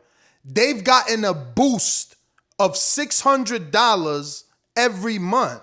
So the people on food stamps, yes. And now they just approved another one of another $300. Okay. So all I'm saying, I don't think I don't follow politics. You could probably find these details more than me. But all I'm saying, I'm hearing you approving more money for niggas to stay home. They never gonna go to work. They never gonna go to work. That's the part that you missed because you're not paying attention. Is that they cut. So there's a standard that you had to meet, right? So let's say you had to make like $3,000 a year. Let's just say that. I know that's stupid, but let's just say that they cut those motherfuckers. They cut all the people from the top, and let's say that there was like 100% of the people that were eligible for the money, right? To get what's it called? You know what I'm talking about? Assistance. So yes, they cut it. They raised the standards, so they're already doing what you're asking them to do. You're already saying let's cut the dudes they've been cut for the last like 3-4 months. What was the standards they raised? What they asked for you to do? I mean, it was a bunch of different things. It was people that have had probably like you had to have probably like show me 15 applications. Show me you apply for 15 applications this month. It was more than applications. It wasn't just applications. You had to have a job that was at least giving you like 20 hours or 15 hours, something like that. Like they cut but Mario, like a good 30-40% of people. Hold on. How is that a bad thing, Doomy? I'm not saying it's a bad thing. Again, if we keep talking about these sob stories that really aren't fitting none of these examples he's given, right? Like if you're working 15 or 20 hours and that's why they cut your unemployment, why do I feel sorry for you? You was a part-timer. I didn't say that. You're saying that they need to stop unemployment. Yeah. I'm telling you that they stopped unemployment for a lot of people. But only to dudes who's working 15 and 20 that was already part-timers. Like they should have been cut. Because ain't no part-time dentist, ain't no part-time fireman. You understand? If you a part-timer, you a fucking Uber Eats dude. But it was also about what job you had to have been, not just applying for jobs. You had to have like landed a certain amount of hours in a position. Like it was crazy. I mean, they cut a vast majority of people. That they're weaning out. Yes, that's a good way to put it. And I'm not saying that's bad. I'm just telling you that at this point, the people that need it right now. They need it. Again, I'm from the inner city, and this is what I'm saying. I ain't got no pity for none of you motherfuckers. Put them on parole, Doomy. You want this? You want this government assistance? Every month, you report and you show me, just like on parole, that you apply for 15 fucking jobs or you going back to jail. You ain't collecting $200. You had that job. I bet you they fucking apply. You babying dudes, man. Had a job. They're going to be at wait for. Listen, I got relatives. Whose money is it, though? They put that money into it. Okay, that was them who put the money into Mario, it. Why can't they get their money back? That sounds like an entitled person, though. That sounds like an entitled person. If I give you $100 a month, if I give you $100 a month and I tell you, listen, if shit get fucking crazy on a rainy day and I need this, I'm gonna need this. I give you $100 every fucking day for 2 years. That's $2,400. Yeah, I'm terrible at math. And I say, I'm gonna need like half of that, dog. I'm struggling. I lost my shit. And they say, nope. What? Nah, we're not talking about that. We're not talking about that. We talking about 24 months later. Yes. I give you your money and you say, listen, you moved up on the boxing voice, man. Your white t-shirt is going good, man. You think you can let me? Hey, I'm gonna look at you and say, why the fuck would I do that? I got 3 kids. Why you ain't figured something out in all the time? Exactly. You was waiting on the money I was giving back to you. No, you telling me this. What were you doing with it? Mario, I cut you off 3 months ago. What are you talking about? You ain't got money in 3 months. Because that's what's happened. They cut the vast majority of people that were in a demographic. Like they've already tightened the screws. Mario, please Google Google the details to that, because I can't keep letting you keep blanket that, because when you first brought up some of the details, you said dudes who have 15 and 20 hours. I don't care about part-timers. I don't care about there's plenty of part-time jobs out here. I got you. I got you, champ. Like, if you a part-timer, you ain't making no real money. You could come get this full-time job at McDonald's. I'm gonna send you the HBO Max link. No, this is a live podcast. Tell us what they use. Give us 2 or 1 example, because my point is, champ, if you got 14 hours, which is what we're going off, because that's what you stated, 15 to 20 hours, you wasn't making 70,000 in 20 hours. I apologize. I didn't look at the questions till just now. I told y'all live. If I had 24 hours in itinerary, you're good. I got you. But I'm not built like that. You know what I'm saying? But I know where I've read this and watched it. Well, I'm saying you're telling me to pull it up and pull up these details. Google an article or something? I could, but you want me to sit here and read through articles and shift through to get all the? No, listen. I'll move on. Obviously, this is making you uncomfortable. I'll move on because not at all. What? Because I feel like you're acting like I'm asking you to do something above and beyond when that's normal. Like, Mario, check those pay-per-view numbers. Mario, check those pay-per-view numbers. Like, that's normal, but whatever. That's easy as shit. We can move on. the complicated infrastructure of unemployment and give you the various details that separate people that were. No, I'm saying no, Mario. You don't have to continue. I'm saying no. You don't have to continue. You're exaggerating. I'm simply asking. What are you asking for then? I was simply asking. I don't want it anymore, and it's not like a mad thing. It's just like we are talking about COVID and unemployment for way too long anyway. I guess I just didn't understand what you were asking. What you just said. I was just simply asking. How's it going? You said, they cut a vast majority. So I'm sure there's a headline that says unemployment cut for such reason. That's it. I mean, it's not hard, but you made it difficult. We'll move on. 40 Thief, which is one of my favorite questions. Thank you for doing it again. He says, on a scale from 1 to 10, at what level were these fighters when they fought AJ? And he's been keeping track, and we'll give the previous scores. This is very fun. You guys haven't all been on at once. You want to start from the bottom up or from the last opponent? No. The way he has it, because that's the way he wrote it. But you guys haven't all 1 through 10. You guys haven't all been on at once. Some of you have been part of this already, 40 Thief question, but it is becoming popular.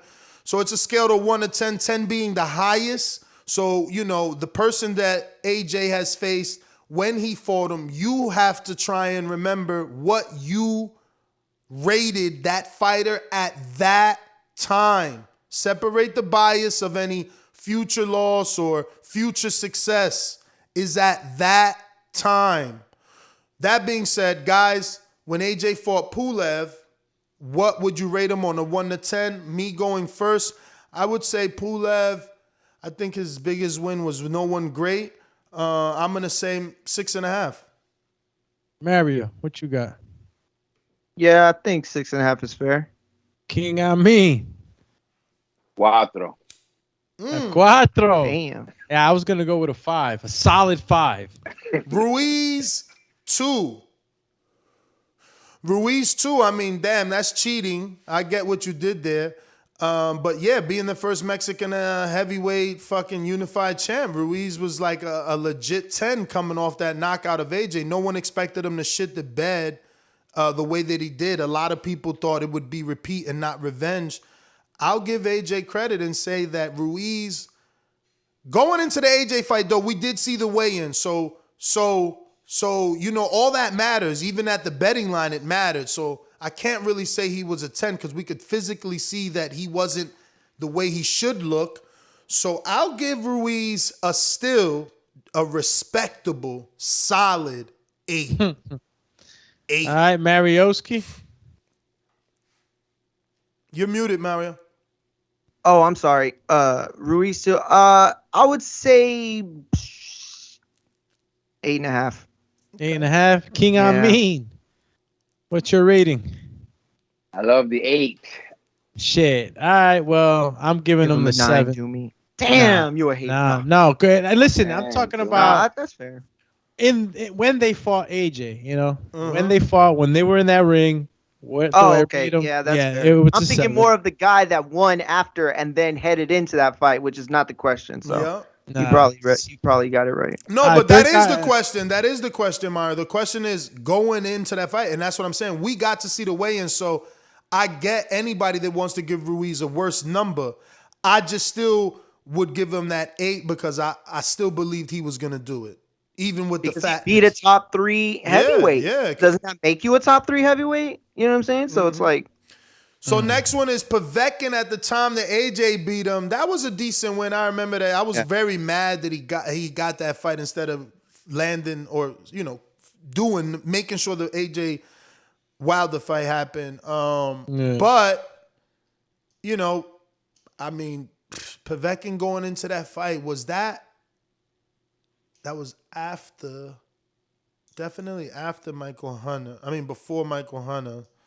Yeah, it was like 2 fights. Well, a fight before in between. Huey Fury was the one before. Oh, so after that Huey Fury fight was pretty whack. I mean, I would give Povetkin It only lost to Vlad. Huh? It only lost to Vlad. No, I know, but going into that fight, like, what would you rate Povetkin is the question. Going into that fight, I mean, I'm gonna give him a 7. I'm sorry for taking so long. I'm gonna give him a 7. Okay. Yeah, I mean, he had never been a world champ. I think maybe if anything, he was a regular champ. He arguably lost to Marco Huck. Povetkin did when Marco Huck was trained. I mean, right when Povetkin left Teddy Atlas, he had a fight with Marco Huck that people thought he lost. Then he lost to Vlad. The big hoopla of Povetkin. Listen, we know Povetkin as Americans not because he was doing people dirty. Because one of the things was, I think it was like a $25 million purse bid he won to get Vlad or Vitaly to go to Russia. And the other thing was like he was a dude that would pop. So you give him a what now? 7. You said a 7. And what up with you, Yeah, Mario? what was his biggest win, Mario? And I'll be honest with you, Ness started talking, and I realized that I was thinking too much of the guy that starched Dillian White and not enough of the guy that was coming into the AJ fight. So that's probably fair. I'm going to give him a point higher at 8. Yeah, but that's what I'm saying. We can't rate them for what they did in the future. No, I know. I was about to give him a 9. Whoa. Yeah, but then I was like, no, it wasn't the guy that Dillian White beat. What'd you give him, I mean? 6. Damn, I'm being graded hard. I mean, look, I'll give him another set. I'll give him a 7. Because he was coming off a TKO. But he was notorious for popping in my mind. That's all. Yeah. Oh, you held that against. Okay. Parker, Joseph Parker is next. He was a world champion. He beat Ruiz. I'm gonna give Parker. I'm gonna give Parker. I was about to say 8, but I'm gonna say 7.5 because we all know. Well, not we all know because some people still refuse to believe it. But I was in Alabama. They were supposed to announce Wilder versus Joseph Parker, and he seen Washington get knocked out, changed his mind. So it's like I would have gave him an 8 fighting AJ, but like he chose to fight AJ, not to fight Wilder. Like he chose the easier fight in his mind. Obviously, someone can argue that he chose the more lucrative fight. So, Yeah, at the time definitely was more lucrative. I'm gonna give the man an 8.5. He was undefeated coming in. He had a title. I feel like he was a little more hype than we thought. So he had me fooled. I'll just put it that way. He had me fooled going to the AJ fight. Damn, 8.5. I mean, ain't giving no 8.5 out, man. Definitely not. I'm gonna give him a 6. Yeah. Me and I been giving the lower. A 6 with a world title? You mean as hell? Yo, no, because it's not the fact of the world title. It's again that sometimes international competition is scant on who they come up against as a heavyweight. And yeah, he came in there, but against AJ, I understood he wasn't. He was somebody we hadn't seen enough of to discredit him, but not enough to be a competition against AJ. That's how I viewed him. I'm gonna go again with a 7. It's been my number right now for the last 3. Three decisions, leading up to that fight. It didn't excite me too much about him fighting Anthony Joshua because I was picking Anthony Joshua anyway, so I was hoping Anthony would knock him out. Mm-hmm. But he squeezed out the decision, so I'll give him a 7. I'll give him a 7 in that fight. All right, Takum Powder up next. I'm gonna give Takum like a 5.5 at that time. I don't know. I honestly, to this day, I don't even know his biggest win. Damn, coming into that, he was a late minute replacement. So you can't give him a legit rating because he didn't even know he was getting the fight. My man was like a 1 week replacement, 10 days. I would say a 4. Damn. Wow. Hit him with 3.5. Yeah. If Mario gave a 4, what's Amin gonna give Takum Powder? Give a negative number. Nah. It's Anthony. You know what's funny? I give him a 5. Just because it was like, 50-50. I kind of, another guy that I'm gonna be respectful. Like Samuel Peter, like sometimes you see them African dudes coming in muscular as hell. You like, yo, this dude's strong. and that can be, very swaying, And I thought Takam was going to come in there and at least, because that's the time I think in AJ's career people was questioning his toughness. You know what I'm saying? And people, I think I did view Takam coming as kind of big, strong, aggressive dude, and he got boxed up, man. No, I give him an 8 coming into that fight, man. I give him an 8, and the reason, you know why? Why? Listen. He surprised. Joe DeGuardia cutting this dude a check. Listen, he surprised me in that fight. I know a lot of you guys. No, you can't do that. You can't. It's not coming into the fight. Yeah, it's not how the fight look. It's at the time what kind the of fight did it represent? Yeah, at the time the fight was made. Look, I'm giving him the 8 still because he had at least KO'd his guys leading up to that fight. He was in that fight, and he looked really strong. And at times. And I guess if you're just if I can't include anything about the fight, then I guess you guys probably gonna make me go down 1 point back to my 7. But you gave Parker less than Parker's boring as hell. But Parker was a world champ. Like, you disrespecting the fact that not everyone can be a world champ. But whatever, we can move to the next one. Is Klitschko at the time that Anthony Joshua fought him, 18-month layoff, coming off a loss. Still, a legend, a living legend, really, at least in the heavyweight division. Obviously always will be synonymous with Emmanuel Stewart. I think, even with the layoff, because of the clout of Klitschko and the belt was on the line coming into that fight, Klitschko was probably a legit 7. Whoa. I thought you were giving more than that. I would say a 9. I think that he only lost to Fury. I think if you ask who he was coming into Fury, that's a 10. Shit. He was the best heavyweight in the world at the time. Yeah, and then he lost and took 2 years. I'm not giving him a 10. And then he lost and took 2 years off. And this is Vitaly? And didn't get no tune-up. Went straight into one of the youngest, strongest heavyweights. Like, that wasn't helping him. That was setting him up. I still say an 8 at least, but I'm sticking with 9. He was a 9. That was crazy. This commercial. Right? You have to think about the commercial. Y'all not even giving some of the champions who won a belt a 9, but y'all giving a dude with no belt offered. Yo, hilarious. All right. The greatest heavyweight. They call it the Klitschko era. They named it after him. You're right. That's why this is opinionated, and he adds up the points. This is what I love about this question. I know. So great. I told him he could ask 2 too. Hopefully he heard me. I told him he could ask 2 since he made this, and this is now a segment. I look forward. He gets to ask a separate untitled question because, this is no longer his question. Good. That's a good. What did you score Klitschko at? Ocho.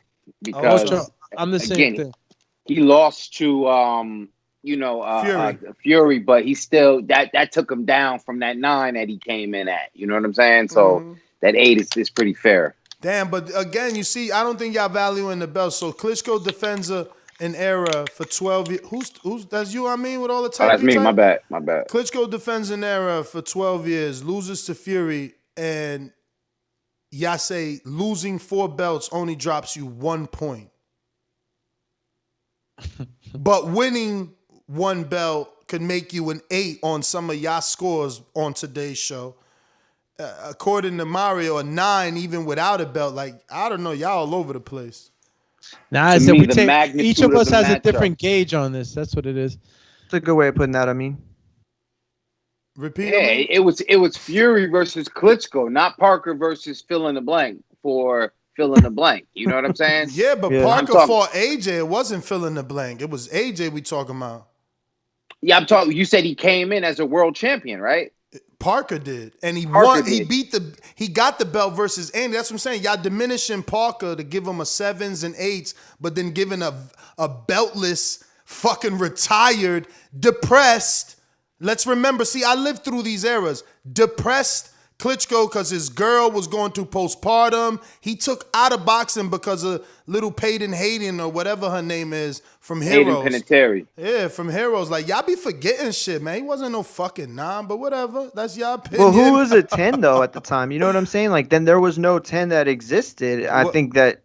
Why not? Right? Fury. Well, who would have been a 10? Fury. Yeah, no, but he no, wasn't even in the ring. He wasn't listen, even fighting anymore. Listen, for me, he said 9. I said 10 for Vlad going into Fury. He was defending for 12 years. He's a 10 going into Fury. You know, he lost. I could see you coming right back and being a 9. I don't think I went too low. I think I said 7 because of the 2 years out of the ring, the depression. You know, like that's why. If it would, I mean, look at how y'all relegating Thurman for being out for 2 years, but Klitschko's getting a fucking 9. Not me. I think Thurman's top 3 welterweight. Yeah, top 3 to be retired in the next week is what they got him on the headline. You know what I'm saying? Like, yo, he should be a commentator. And people that don't know shit about boxing. But the next one is everyone answer Klitschko, right? Because he writes these up. I mean, he adds them up. All right. So I didn't answer, but 7. Okay, sorry. Oh, I thought you said 8 without me.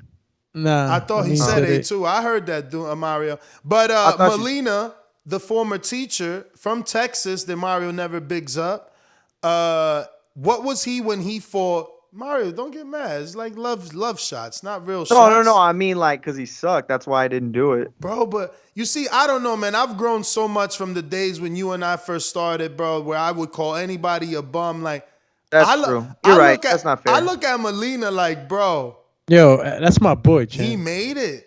Bro, my man got 2 title shots. He probably bought and paid for his house off those 2 title shots alone. You know? Shout out to Eric Molina. He got the gym too. Like, imagine, like, his kids, like, damn, Dad, you fought for the title twice. This dude's out here ain't fighting for shit. They damn sure ain't fighting to get off that unemployment. You muted, I mean. Shots fired at Mario. You know why I don't fuck with them? Nah. He used to claim the hood where close to where I live in Corpus, and then all of a sudden he started claiming where he trained at Cut and Shoot. And so I said, fuck that. Yo, Mario territorial and shit, man. You was supposed to be from our clica. It was Vatos loco forever, man. Vatos loco forever, Molina. But anyway, Molina is he had already lost to Wilder and Areola. Molina was like a solid. If you gave, I'm gonna say Molina, because he got to be. You said Klitschko 7. He's got to be lower. No, but again, is everyone at the time that they fought AJ? So Molina at the time. Damn, I need the box rec. I don't know what he was doing at the time. Like, where'd they find him at? I'm serious. He had. That shit was just like a gimme win, you know. So I didn't really pay attention. He lost to Wilder, then he beat Roderick Ray, and then Adam. He was coming off the Adam McWin. Nah, you gotta give him a little bit of luck. Listen, he beat Adamic in his hometown, bro. He beat Adamic in his hometown, right? Wasn't that in Poland or something like that? Maybe it was in Krakow. What the hell is that? Krakow. Where is that? Yeah, it's Poland. Okay, so he went. Look, man, he flew to enemy territory. I'm gonna give him a solid 5.5. 5.5. He had already lost twice. So I'm gonna give him a 5.5. I mean, he probably lost more than twice at the time, to be honest with you.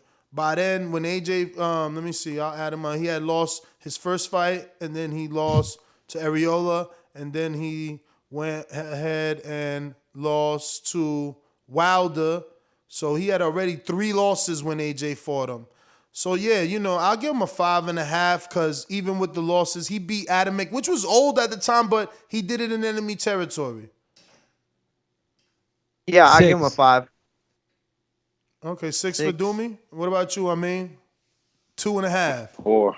4? Nah, 4. Yeah. Okay. That's all right.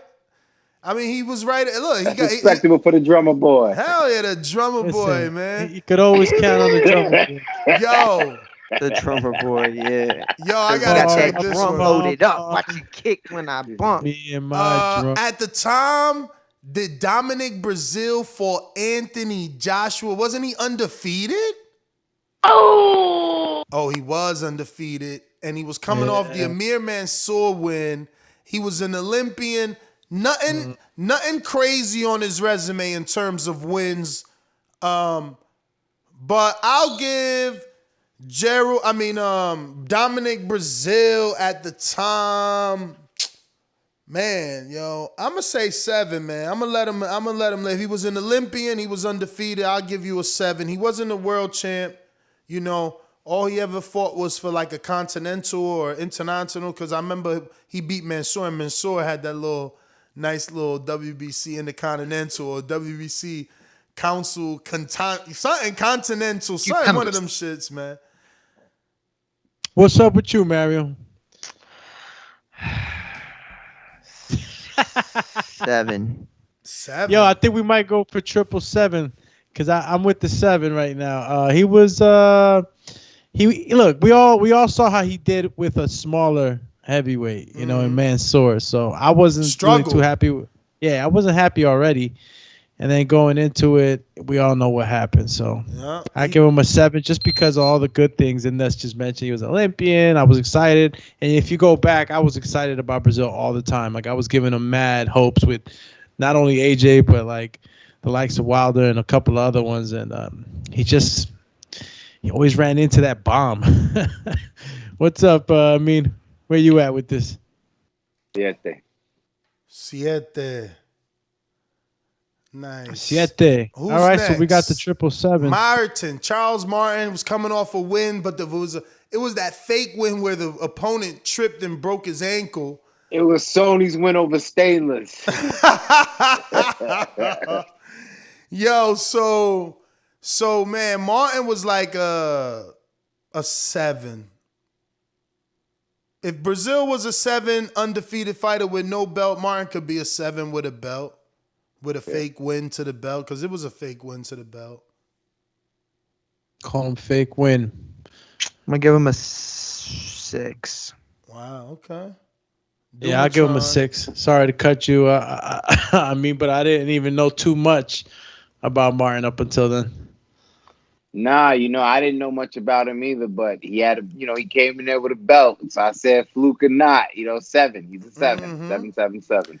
Hey, I'm not surprised, motherfuckers. Dillian White, at the time that he fought AJ, again, going into that fight, Dillian was probably like a 4, a legit 4. Well, this is the truth. Wait. How long we've come? Wait, this is the truth. How far we've come, my friend.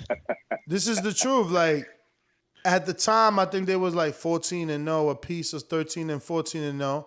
Dillian White wasn't an amateur boxer. He was like a taekwondo kickboxer, something like that. So I thought it was K1, no? K1. Or was it kickboxing? It was K1? Kickboxing. Something like that. Kickboxing, yeah, same thing. So my point is you going up against an Olympian who actually won the gold medal, who's a heavily touted prospect. They found him a kickboxer, and AJ knocked him out. He did. He had KO'd everybody up until that fight, though. Okay, but who was everybody? He was looking real tough. Who was everybody?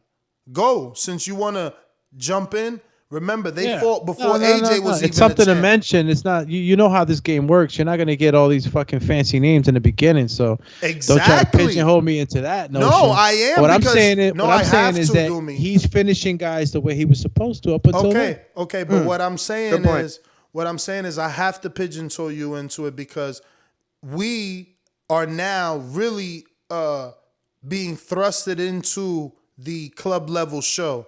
And we understand now how it is to become 10-0. Like, I'm literally paying for my opponent. It's like this. I get on the phone and I'm like, yo, I need a fight for Mario. And you like, what weight he trying to fight at? Well, he wants to fight at 198. Okay, I got Doomy. What's Doomy's record? Send me the box rec. Oh, he's 2-5? How much? Yo. How much? Nah. Let me get $1,800 plus his flight and hotel per diem, pay for his medicals. Nah, man, that's like 5,000. What? How much is all that? All in? Nah, we'll keep it at 35. Nah, hell no. Who else you got? You got anybody else? Well, so and so got Joe Blow. He's 0-7. He'll take 600. Hell yeah, let's get that one. Tell him we'll give him a per diem. We'll fly him out and one of his cornermen. Okay?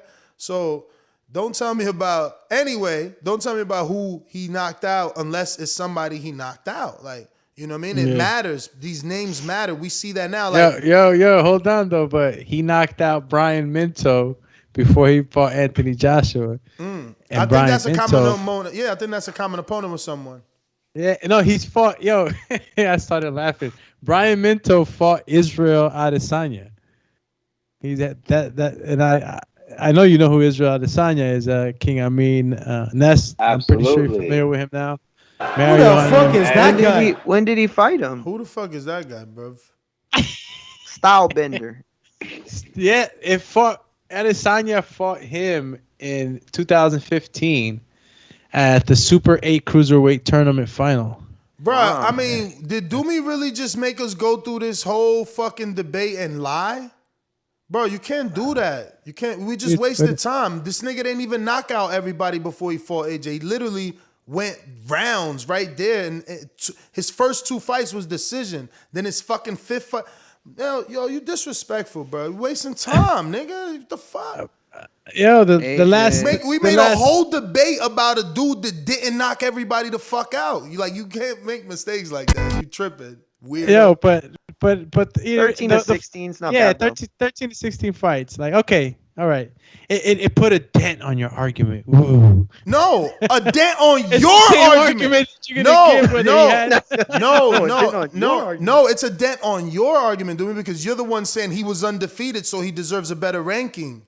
All we want to do is finish the questions. I'll be honest with you. When Doomy said that, I was about to put him a lot higher. If he had 16 knockouts, 13 is still great. I mean, that's no knock. But think of the last 10 fights. Damn. But they were early too. They were 4-rounders. You know what I mean? Like that. It's, you know what I'm saying. That's tough to get a knockout sometimes in a 4-round fight. But I mean, a lie is a lie, fellas. Like it's a lie is a lie. But it ruins the argument. Making a correction that the last 10 fights he KO'd somebody. I'm still gonna put that argument that the last 10 guys he fought were KO'd. Sure. And if you want to include those 4 in there, and try to say, okay, well, he wasn't undefeated. He wasn't undefeated, but he did knock out the last 13 guys. He was undefeated. He wasn't perfect with knockouts. In a court of law, the jury would have to. Yo, you always taking us to court, man. Get out of here with that. That's all I know. That's all I know. SVU boxing. Can I ask a question? Yeah, ambulance chaser. Obviously, this isn't any of our questions, so we can't, determine. I'm sorry, guys, my throat. We can't, know for sure. But do we also have to think about where AJ was at the time too? Because that changes it. Like Dillian White, what he represented. But see, it says when they fought AJ. It's always when they fought Charlo, when they fought Canelo, not where Canelo was at. But think of it like this, okay? Like, what is? Damn, I'm trying to think of like a good example. But it's like when a fighter, like Berlanga, in his last fight, right? Who did he fight? Nicholson. Yes, Nicholson. Thank you. Like what does that represent at that moment? Yes, as Berlanga goes, and fights Canelo or Jamal, whoever, whatever, that's going to be the better fight and the bigger fight. But at this moment, because Berlanga's not advanced yet and he's not the Berlanga that he will become, he didn't fight the AJ that, beat Taka. But how does that change the points? Make it make sense. That's what I'm asking. Does it? Do y'all think that? Not because the fighter that you're fighting is still whatever you're ranking him at. Like as where you are. Got it. I don't think where you are fair. Makes him any better or less. Okay.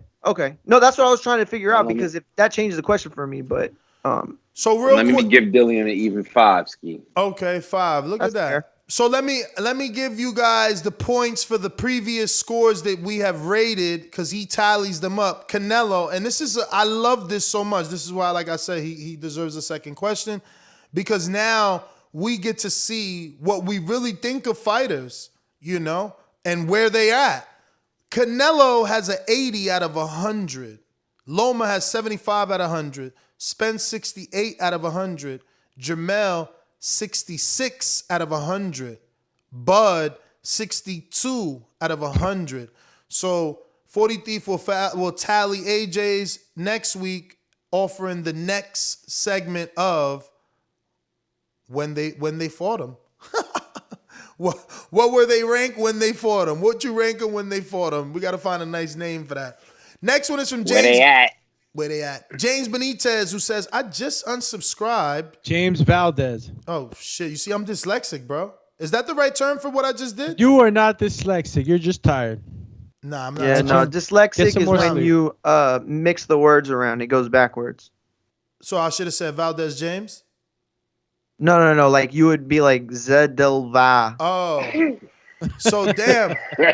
Because I be putting words, I be seeing shit and saying different shit. But anyway, it's not Benitez, it's James Valdez. And he says, I just unsubscribed to Blue Blood Sports. Is it just me, or has anyone else noticed that he reports breaking news that ain't even factual? Bye, Felicia. Hold up. I don't know because I am very busy, so it's hard to watch other people's content. But whenever I do see a sexy headline, I try to click on it to see or read the description, like where is the source or where is it coming from. But yeah, I don't consume enough of the content to give a valid opinion on, you know, whether or not he breaks news or fake news. Yeah, I'll just go on to say that he's not the only one. I'll just say that. Like if that's the case, and you know, I don't think James Valdez is lying, but yeah, I'm certainly not gonna put that all on Blue Blood because he didn't invent that shit. I promise you. No comment. No comment for Doomy.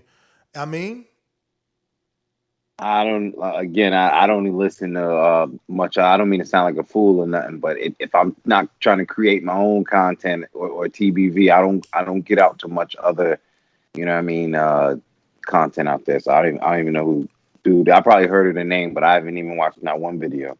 Yeah. I can't say anything if I haven't seen anything as of late. But I could understand James Valdez's point, I guess, when you kind of like get led into something that you thought it was and then it ain't. So yeah, that happens all the time. Clickbait, clickwit, you know, that's been around for a while.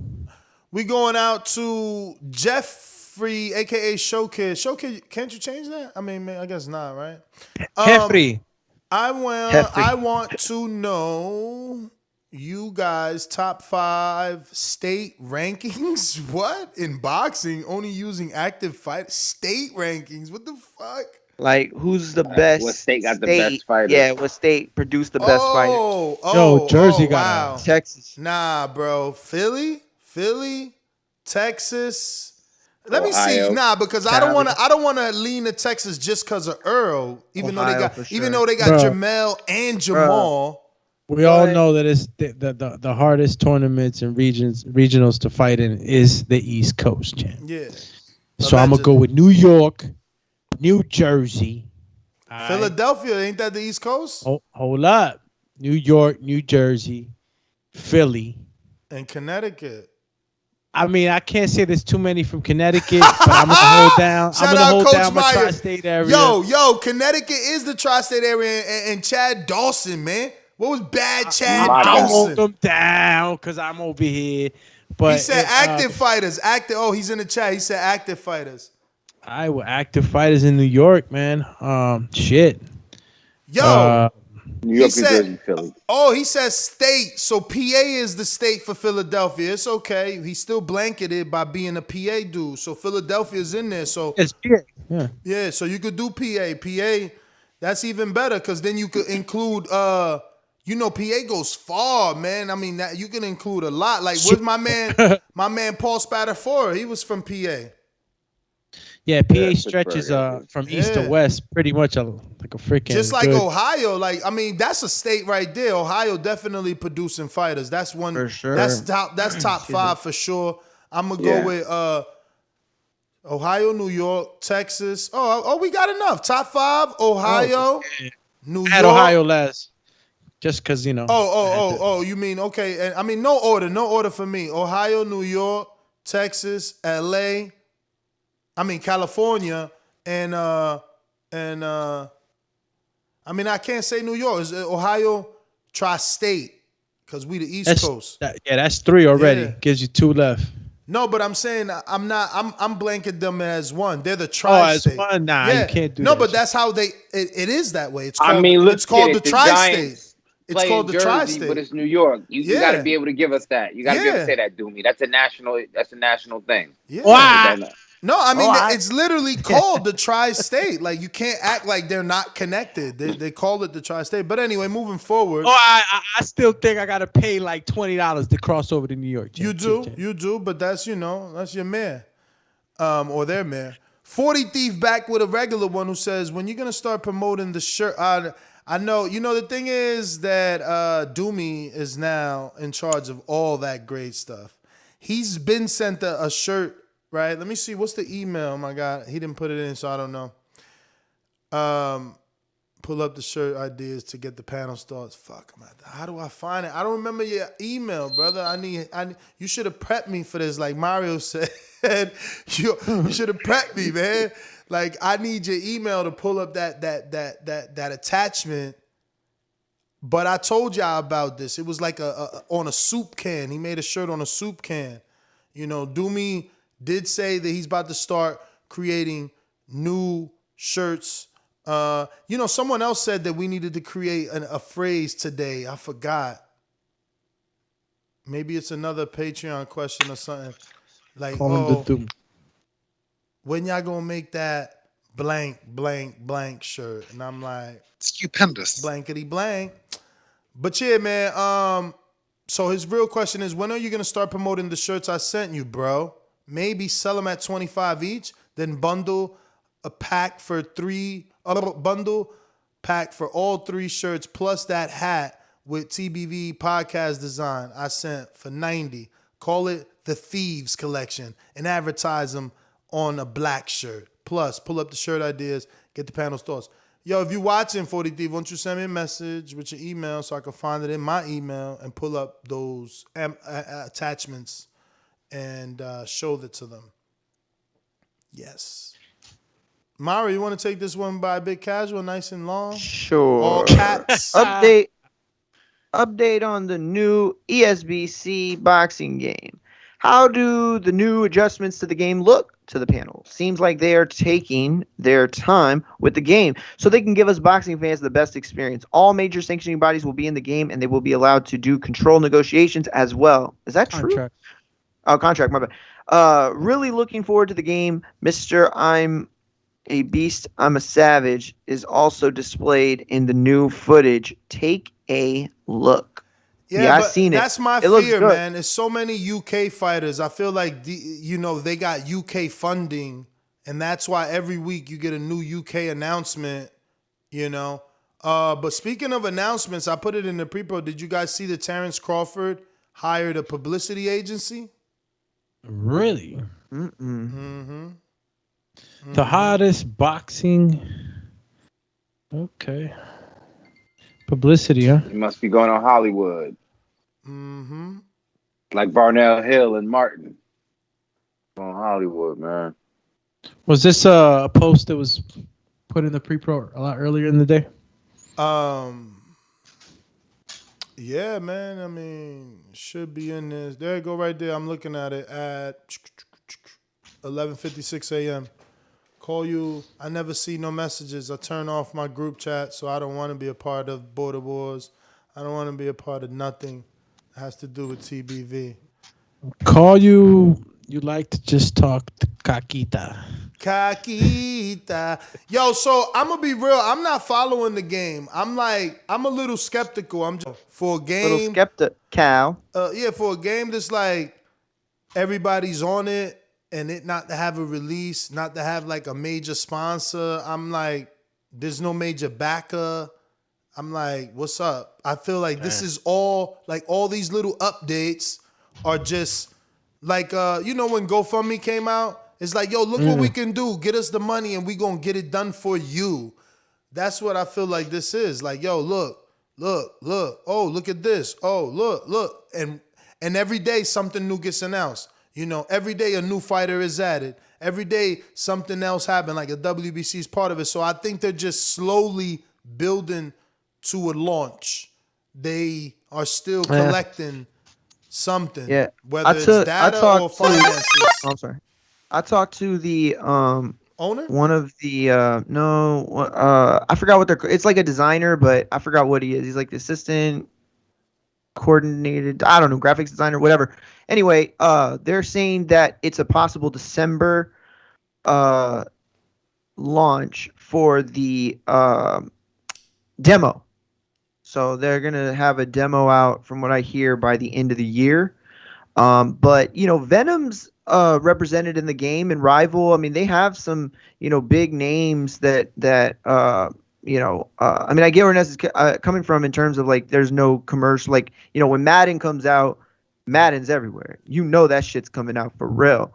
I know the boxing game's coming out because my YouTube is filled with boxing channels. So I see people putting up podcasts and shows and content that has to do with the game. But I can promise you that I have friends that are huge gamers, not that big of boxing fans, that have been like, yo, when's that boxing game you said, bro? Were you lying about that? Is there a boxing game even coming out? And it's like, damn, I got to send you this shit every time. So yeah, it is, I think I'm waiting. I'm like, getting overly eager now because the list has grown so big. And I would have a problem, like Ness said, with the UK guys only if the roster wasn't so big. So it's like, to me, it's like they met the criteria of the fighters that would normally be on it, and now the additional guys that they wouldn't normally have on it are mostly like UK guys that we don't really know very well. But they got the legends on there too, and they got Ryan O'Hara on there too. Call you the legend, Ryan O'Hara. Ryan O'Hara's in the game to come out. Doing what? They got Jack Dempsey, Floyd Patterson, Joe Lewis. I think they say he's gonna be like a on ringside, like, reporter type of thing where he interviews the fighters, and they got his voice. The roster looks good for the game though. The roster is looking real good. They got both Klitschko brothers.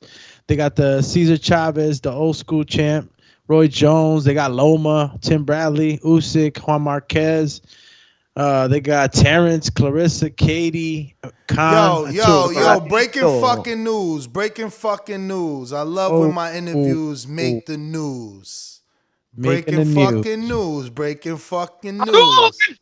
I love when my interviews make fucking news. Ellerby said, laughing out loud emoji. Tank is not a 47-pounder, and Keith can fight his ass off.